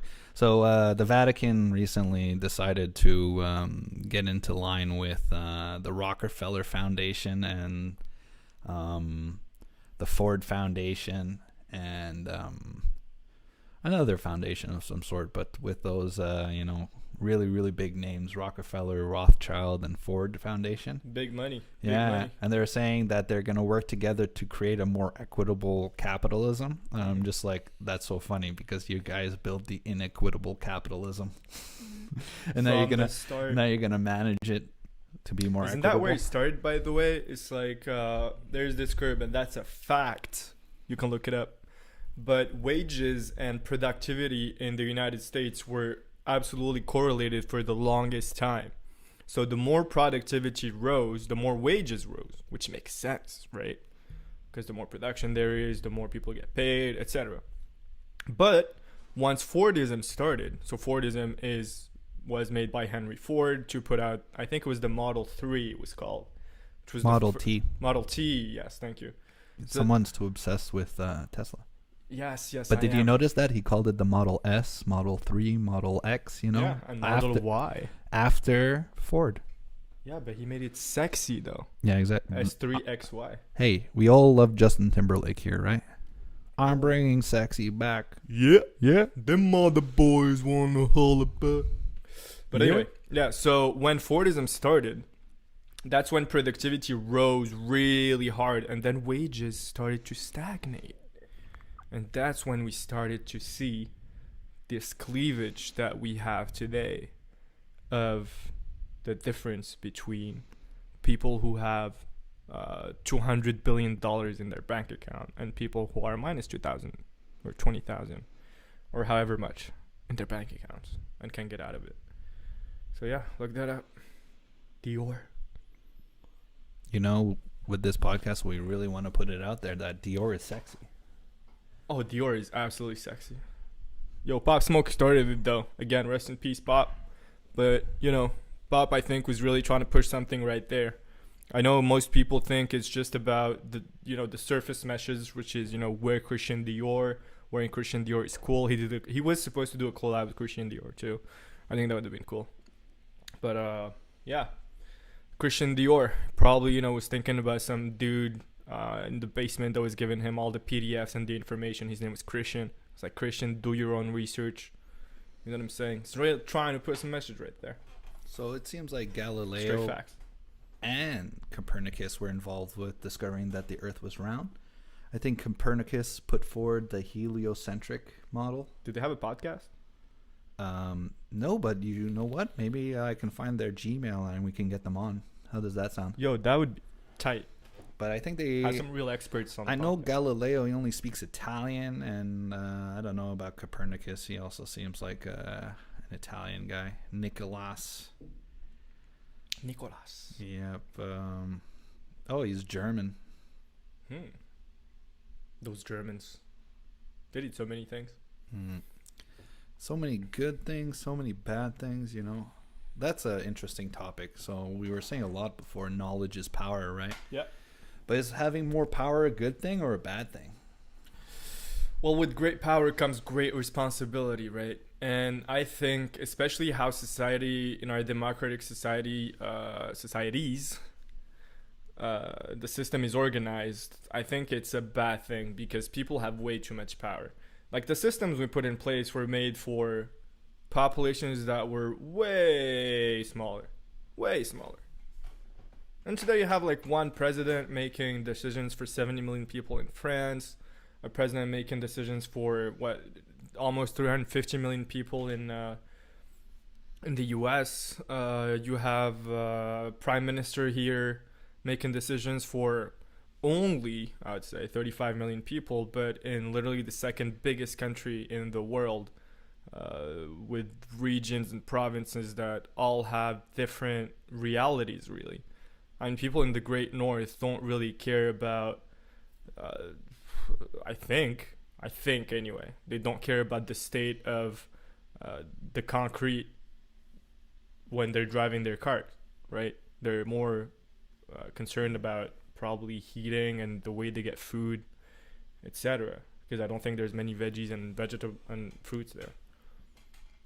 But, you know, the reality in Montreal is completely different. The reality in a village of 100 people is completely different.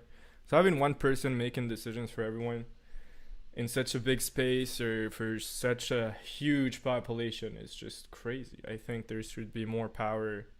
Power should be redistributed to the smaller regions. I mean, we have provinces, we have states. Come on, bro. Power to the people.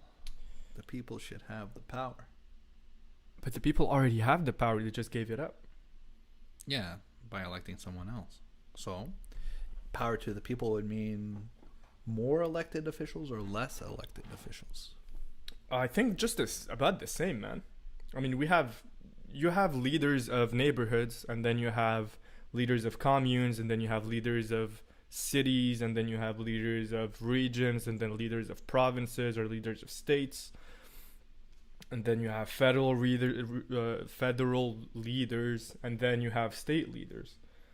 So yeah, I don't think we need more leaders. I think just power should be more evenly distributed amongst them. A more bottom-up organization of power versus a top-down organization. Exactly. Yeah, and I think that's what they're trying to achieve at the moment. But, you know, times are changing.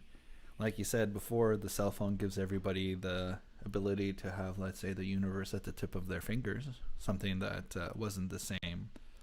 Like, not even that long ago, 20, 30 years ago, it wasn't the case. It would have been magic if you told that to someone 20 years ago. 20 years ago, it was 2000. It was the beginning of the year 2000. Yeah, we can live stream on YouTube. They'd be like, what's a YouTube?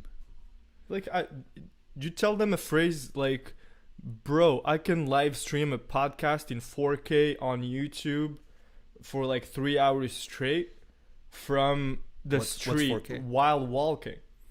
What's a live stream? What's YouTube? What's streaming? What's 4K? How are you doing that? How are you walking and filming yourself and recording your voice at the same? What? And then sending it around the world to thousands and millions of people, right? Yeah. Millions and millions. Yeah. Well, what? Half of the world population has the internet now? Maybe a little less, I think. Yeah. Well, the Asian countries really help with that, right? They have a lot of the population and they have a lot of free Wi-Fi. Yeah. Well, just between India and China, it's what 2.9 billion people. Yeah, At least. that's a lot of people. That's a lot in two countries, man. That's a huge population. But yeah, overall, I think people having more power means they also have more responsibility, right? Yeah, absolutely. Like, Again, great responsibility, great power. yeah. So my question to you was: is it good or bad if there's more power for people? And you know what? It's both. The potential for bad increases by the same amount of the potential for good. It's like before we had nuclear power, we didn't have to worry about nuclear bombs, but then we also had to worry a lot more about how to produce electricity for cities and stuff like that. Granted, there's different forms of different ways to produce electricity, but ideally in the future, if you want to go zero carbon and zero emissions and everything like that, like fusion would be a very interesting technology. But to get what kind of fusion? Well, cold fusion. Coal? Cold fusion. Yeah. What's that? It's essentially like you need like this weird helix of some sort. Okay. And then you create plasma in it, and then you keep it magnetically suspended, and then the plasma creates heat, and then you can make electricity for that. What the F? F? The helix is called a tachomat or something like that. Okay.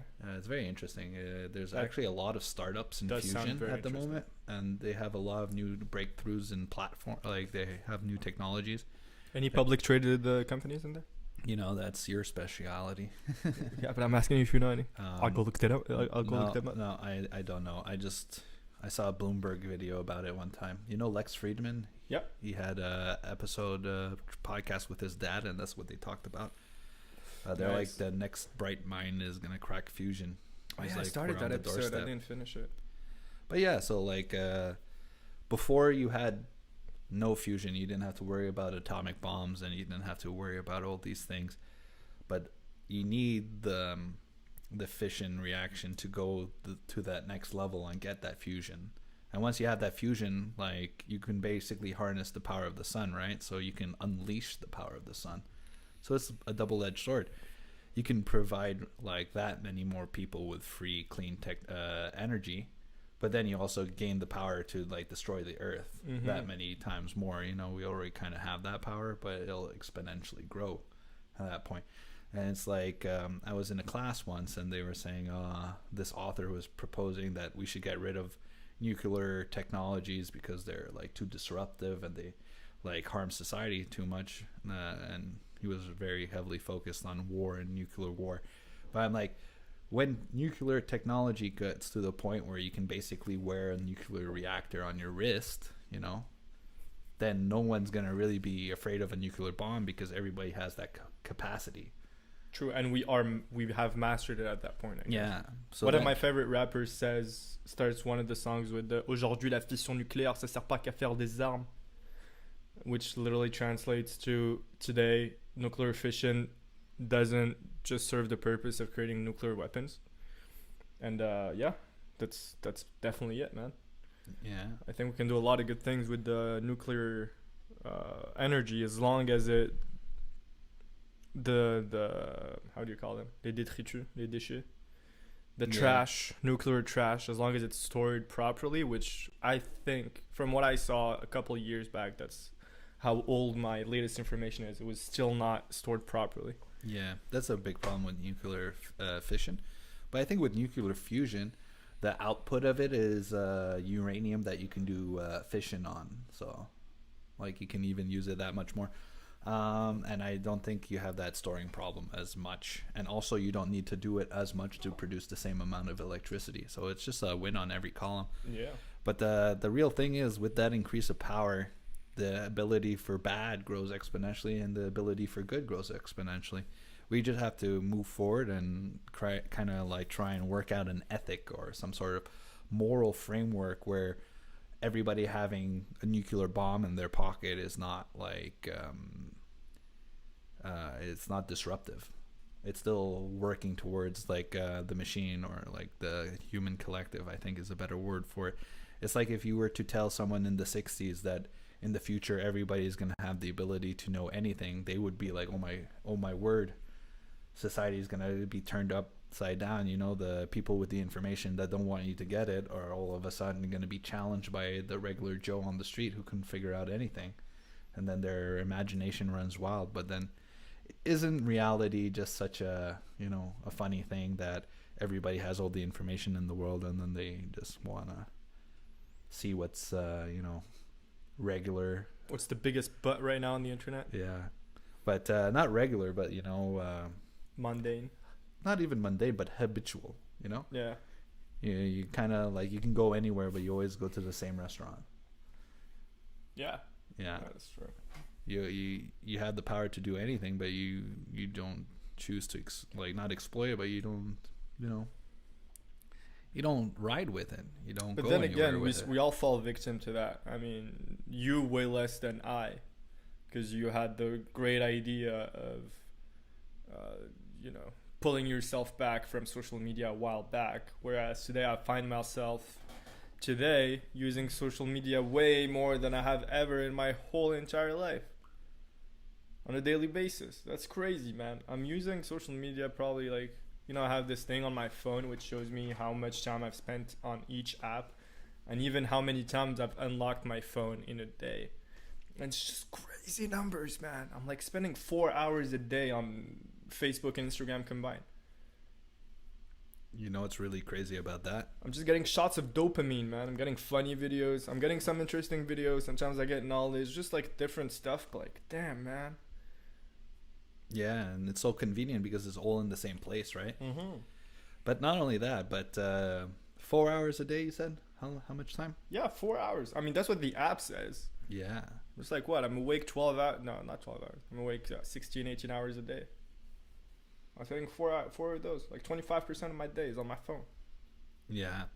It's Not only crazy. is it on your phone, but it's probably going to the same apps, doing the same thing. But what's really scary about that is, you remember watching 2001: A Space Odyssey? Yes, I do. So for those who don't know, it's a story set in the future. Stanley Kubrick. Yeah, Stanley Kubrick, one of the best directors of all time, in my opinion. From that movie, I'd say so. Yeah, it's a crazy movie. And at one point, there's an AI that takes all the responsibilities of a deep space vessel. So, you know, for all the navigation, and they have a limited crew, they have AI, you know, take care of all the mundane tasks. And she came just as quickly as she went. Anyway, you know, the crew, they have a lot of time to kill, so one of them is drawing. And then he shows the picture to the AI, and the AI is programmed to have like human reaction. So yeah, I was like, oh, that's very pretty. Like, why did you draw that? And it's a picture of his comrades in like, what is it called when you have to be put into artificial coma? You know, when you're doing long distances into like preserve Cryogenism. Yeah, when you're Cryogenization. when you're cryogenically frozen to save on resources. So when he shows the AI the picture, it just looks, and it's kind of like the scene kind of feels like two buddies talking about the picture. But if you analyze it from Hal's perspective as like artificial intelligence that's geared on psychology and everything, he's actually doing a psychological makeup of the person by analyzing the picture, you know. And what's really cool is that when you turn on those functions on your phone to see how much time you spend on one app, on how many seconds you spend on the other app, what's your click rate and stuff like that, your phone is tracking all of that and is making micro decisions on how to categorize you. It knows the stimulus, it knows it's a Facebook stimulus, and then it knows your reaction by the clicks and everything afterwards. So, you know, at the surface level, you may just think, you know, I'm on the internet, stuff pops up out of the blue, I'm just, whatever comes, I consume it. But they're actually tracking you at every level of consumption. Mm-hmm. They're tracking your, you know, how quick your finger scrolls. They see if you pause. They can feel with the new iPhone how hard you're pushing on the screen. What? Yeah. I did not know that. Yeah, they sell it to How you as an hard? option, you know. What the fuck? Yeah, they're like, look, if you have a message or something, you can force tactile push it, and then it's gonna open a new menu. So you don't even have to open it or unlock it or anything. You force push, but then they backdoor all these pressure sensitive clicks, you know. So they Wait. sell you something. They're like banner, everybody, you know. On which iPhone did that start? I think iPhone 7 or iPhone 8. Oh yeah. So like Yeah. you have it on your phone. I do, Whoa! but it's not even like I did not know that. they sell it to you as like a huge Revolution. improvement, but it's very like, Your phone is faster and it can detect how hard you push it. yeah. But That's that's crazy. what they wanted. They wanted to see how hard you push the phone. The gimmick came afterwards to kind of hide it. God damn. So then, you know, that's a perfect example of DYOR. At the beginning, you see that function, and you're like, oh yeah, it's a gimmick to sell more phones. And no, it's actually a gimmick to understand the user interaction with the phone a lot more, Yeah. so that they can categorize your subconscious processes even more, so that they know how to program you. That's crazy. You know when you're like super mad and you look at your phone, you're like having a heated argument with someone, you kind of push the buttons a bit harder, right? Yeah. That's crazy. Whereas when you're sad, you're like, you know, just push the buttons regularly. Anyway, it's one of the things. But yo, that's crazy. I did not know that information at all. That just changed it a lot. Where do you think phones are going, man? Like, what's the next thing? Now we have 4 cameras on it with like 120 megapixels for one. And then you have like 100x zoom on the other and the wide angle view on the other. Like, where are we going? Where are we going? Like, my phone is better than my computer. What are we I doing? can tell you a little joke at my company in about, I think, I don't know, 2011, 2015, somewhere in that time period. They were trying to create ISPs, so image sensor processors. Okay. So that's for modifying raw data on a digital camera. So your digital camera takes a picture, and then you have to pixelate that information, and then you can filter it and whatnot. So essentially all those fancy Instagram filters and stuff like that, those aesthetically pleasing filters, they're different ISP functions.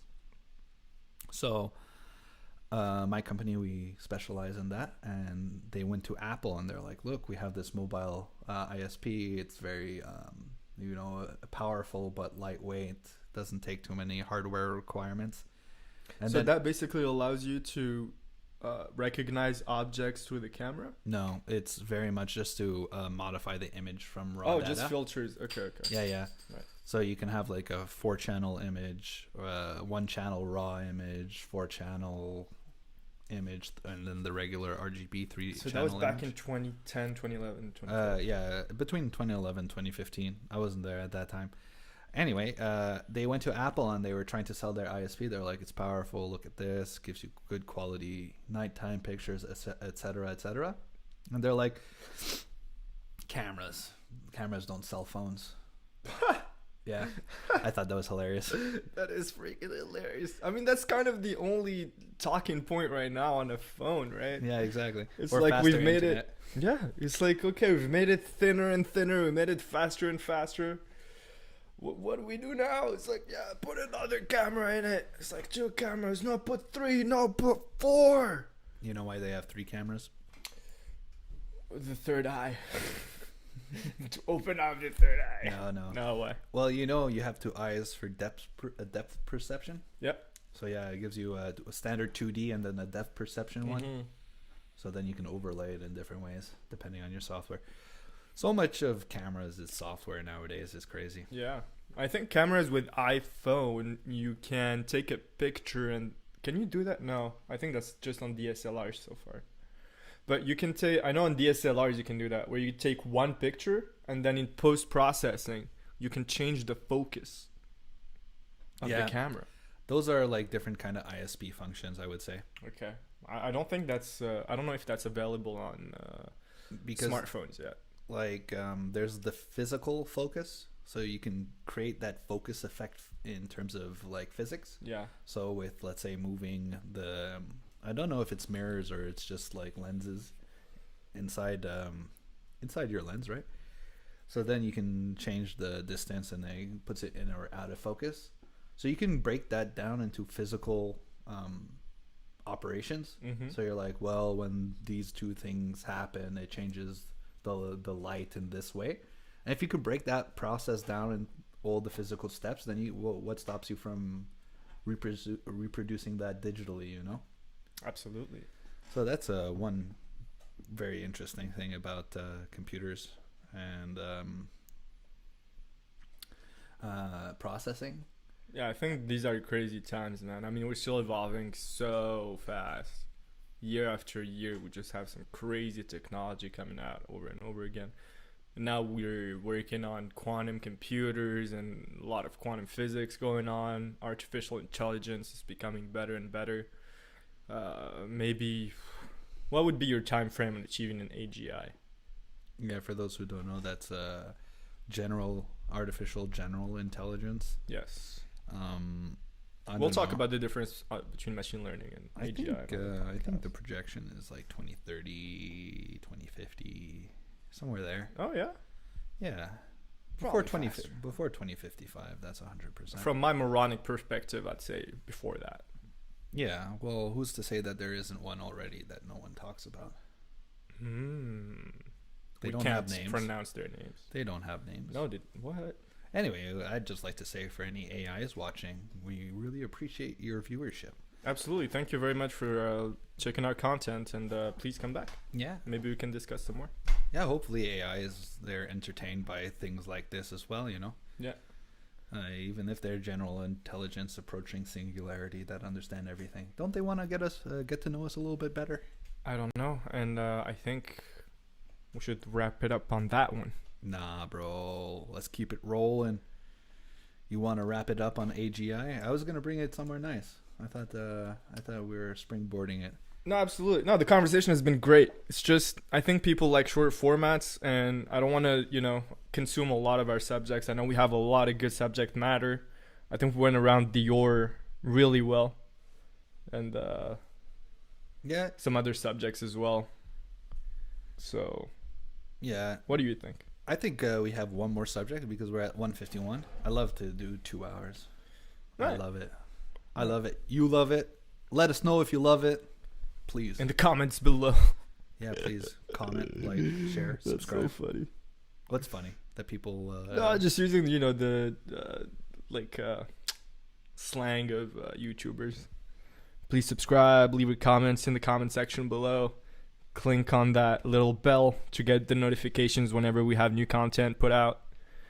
Things like that. So yeah, way back in the day, I saw people like that. I was like, oh man, that's so annoying. I know, right? Recently, I watched it's called Call to Action. Yeah, recently I watched Call to Action. Yeah, it works. Act now. Yeah, yeah. They'll be sitting there, lying on their bed or wherever you are. Lying on their bed. What kind of content are you looking at, bro? No, I'm saying the people who are watching this podcast are listening to it. They're like chilling, wherever they listen to podcasts. And then they're just all of a sudden realizing, like, oh my god, a voice just told me to like and subscribe. I feel he's talking to me. Yeah, we're talking to you. To you and only you. We see you. We don't hear you. This is the kind of quality we should be having all the time. We're too far from the microphones. Yeah. Well, they can let us know later if they like it better up close. Absolutely. We'll see. A little bit further. We'll talk about it more in depth. Yeah. But anyway,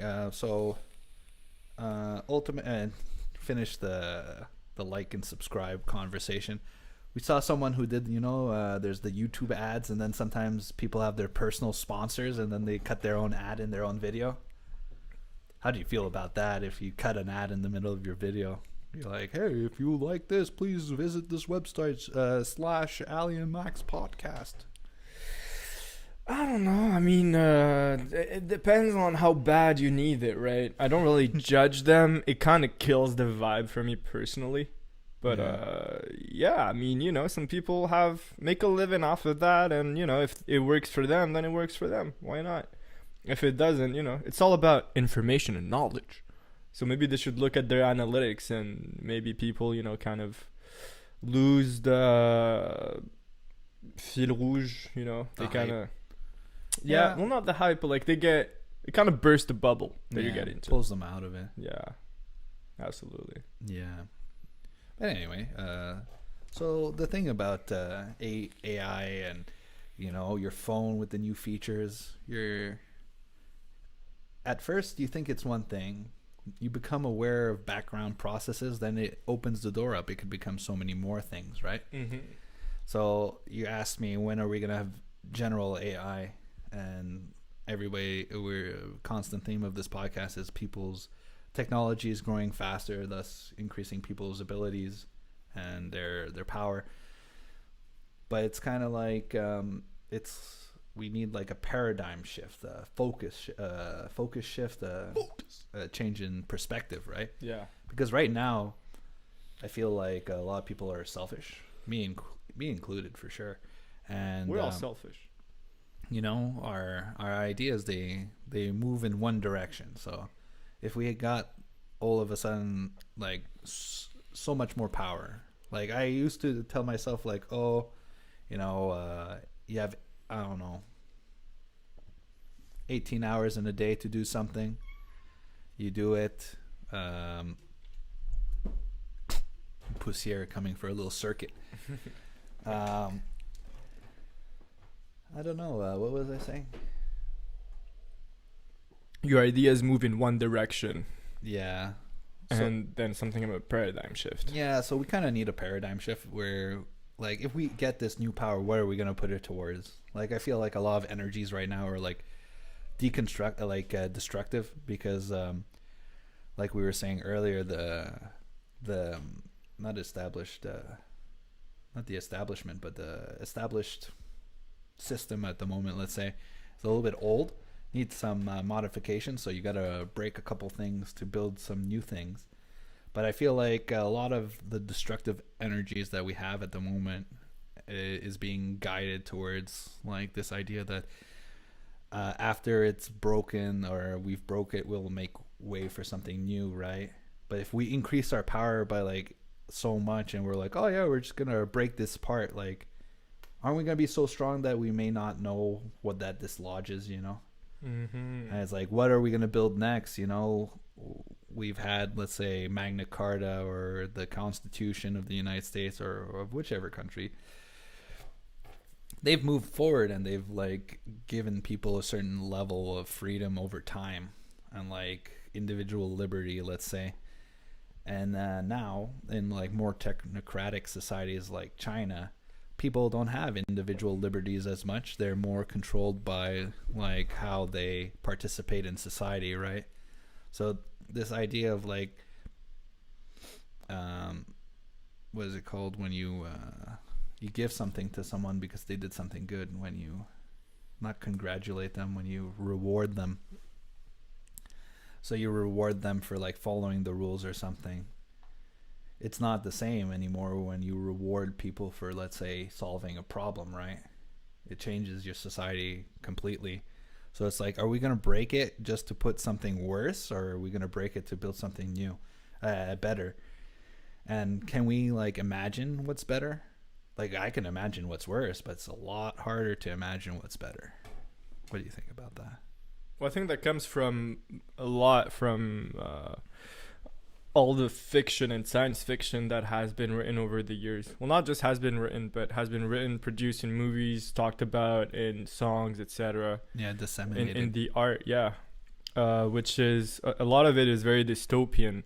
And I think people have found that more interesting rather than utopias or, good things happening. But then again, when you get to the origin of the word utopia and you look at the etymology of it, it literally means where it does not have any place. So a utopia does not have any place anywhere. Whereas a dystopia, I have not looked that up, so I should do that, which would be good information to have for this kind of argument. But a utopia does not have any real place in the real world. But the thing is, striving for utopia, it's like when they tell you shoot for the stars, at least you'll land on the moon. It's, you know, you have fight for this idea that seems unachievable, but at least you'll get close to it, and you'll get closer and closer to it. So I think it's a good thing. Now, coming back to technologies and what we do with them, I feel like the more we advance with technologies, first of all, we're advancing way too fast with technologies, right? We're not, as human beings and as a species, we're not taking the time to see the pros and cons of having a certain technology, and especially the effects that it can have over years, right? We're kind of just being some kind of guinea pigs.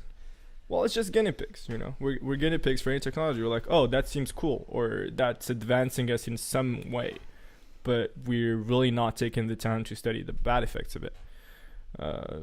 So far, it has not been terrible. We ignore the bad effects as well. Yeah, that's true. Sometimes.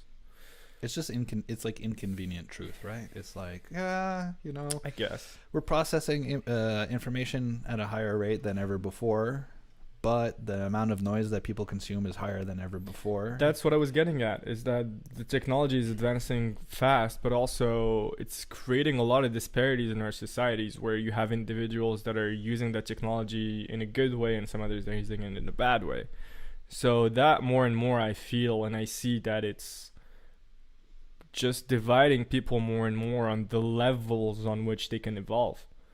Whereas, for example, again, a phone, you know, some people use it all day to, I don't know, look up information, try to make themselves better. They have meditation apps. Well, those are things, for example, that for me work, and I think they make me a good person. It's like meditation, getting information, looking at investments, looking at different companies, looking at the news. Of course, I also look at Facebook and Instagram for hours a day. So there's that. But yeah, some people just use it badly, and it kind of sets them back in their own paths and their own lives, because they're not using the time that they actually have, their free time, efficiently. And maybe it's good for them. It's good to take a break once in a while, but if your whole off time is a break, then what's the point? You know, it's like The Rock. I don't use The Rock as an example often, but he said something that I think is very valid, which is, if you go back home from your 9 to 5 and you don't work on your own personal goals, then you're not tired, you're just uninspired. And I thought that was a good thing. Yeah, that's pretty good. Yeah. And just one or two last points, because you just said something that I liked a lot, is that a lot of people have the opportunity to work on themselves and become better human. But, you know, with more opportunities comes more distractions. Mm-hmm. And I think that we're saying, oh, this progress is super nice and it's amazing that you can share information so quickly. But which one's worth more? Like information or like good human relationships and like people supporting each other? Because I think that's one of the biggest things of being a human is cultivating friendships and relationships with other humans. Absolutely. Because like we're constantly producing information, like 70% of communication is nonverbal. So, you know, like humans understand other humans on a level that I'm pretty sure other species wouldn't. Like your dog understands you, like he or she knows your moods and stuff like that. And an alien may understand like what's happening and understand at a higher logical or maybe even spiritual level. They know you, but do they know what it is like to have like a good relationship with another human, you know? That's a very valid question, man. And that's a question that I've asked myself a lot throughout the years, and I've made a decent amount of research about. And from there, I'd say, in my opinion, social relationships are much, much more valuable than information or power or money or anything else. There's, for example, this one study that was made at Harvard, where they followed the same graduates, which were students at Harvard before they graduated, and they had their own lives, right? They followed the same people for decades until they became the age of grandparents, like in their 70s.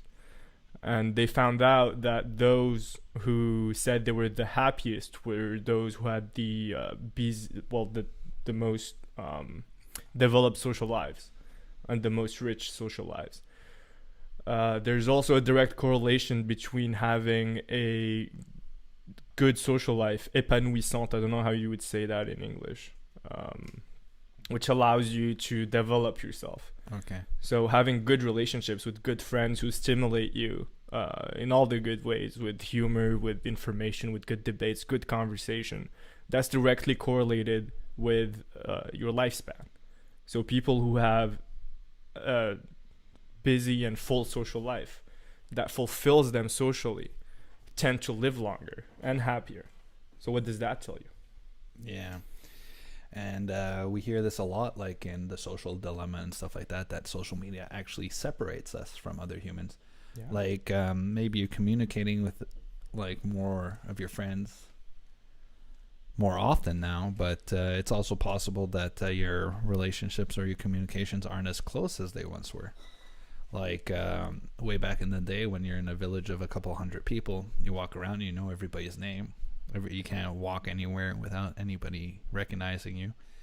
And me, I find myself walking down the street and I have almost a hard time looking at other people in the eyes.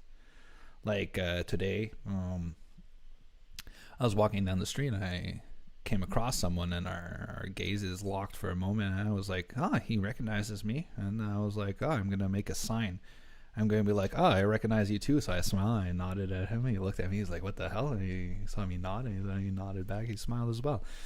So, even on the street, I said to myself after that, I'm like, I'm going to try and say hello to the people I see on the street. I'm walking around downtown. I'm going to act like 200 years ago. I'm going to be like, hello. So yeah, building human connections and links with even, strangers or people from every single different class, people who look different, people who have different opinions, different styles. As long as you can have good and clear communication without losing it. And by losing it, I mean getting mad because somebody may not express themselves the way you would like them to. As long as they're not, being really hurtful on purpose. I think that there's a lot of lack of trying to understand others. Yeah. More and more, which creates the more and more divide that we're living in today, I think. So yeah, just understanding, keeping calm, keeping cool, and trying to get back to the roots of human connections. Yeah. Understanding each other. And bringing it back to technology, I feel like almost technology today is kind of like designed to bring things from our three-dimensional world, into reduce it into a two-dimensional space of ones and zeros, basically like information, right? Mm-hmm. Like I have this cup right here, I could touch it, or I could digitize it and put it on a computer, and then it's two-dimensional, and then we can like use the cup in terms of story or whatever. But it doesn't really it simulates a three-dimensional space in a two-dimensional world, so it kind of like invites you into this 2D space to do crazy things, AR, video games, whatnot. That's a crazy transition to the next episode. Yeah, but before we mention our next guest, my idea is that we should kind of gear technology in a way where we take this 3D experience, put it into technology to augment the 3D. Mm-hmm. So the point of technology is not, to augment, your entertainment online through video games, or like to present like higher definition information, like through news or whatnot, but should really be built to promote human connectivity. It should promote I do something on my phone, there's a real world effect attached to it. Like AR is a good example, right? Like you're augmenting reality. There's something there and you're adding something to it. You're not collapsing it into a digital space. You're superimposing the digital onto the 3D. So you're kind of like taking it out of the computer. Like in the future, I wish that every interaction that you do on your, like every minute you spend on your phone produces, let's say, at least the double amount of time like connecting with someone else in real life. Ooh. So like every digital second produces like the double in real life experiences. Wouldn't that be amazing? You know, like instead of just being like, it'd be kind of like I'm going like a fan page or like an event page on Facebook. The whole point of that is to have a real event. So the whole point of posting things on a message board isn't just to get like some likes online, is to like produce something in your real life, you know? Hopefully this podcast can do something like that. It's mainly digital, but you know, you non-digital people out there, you 3-dimensional beings, 4-dimensional beings maybe.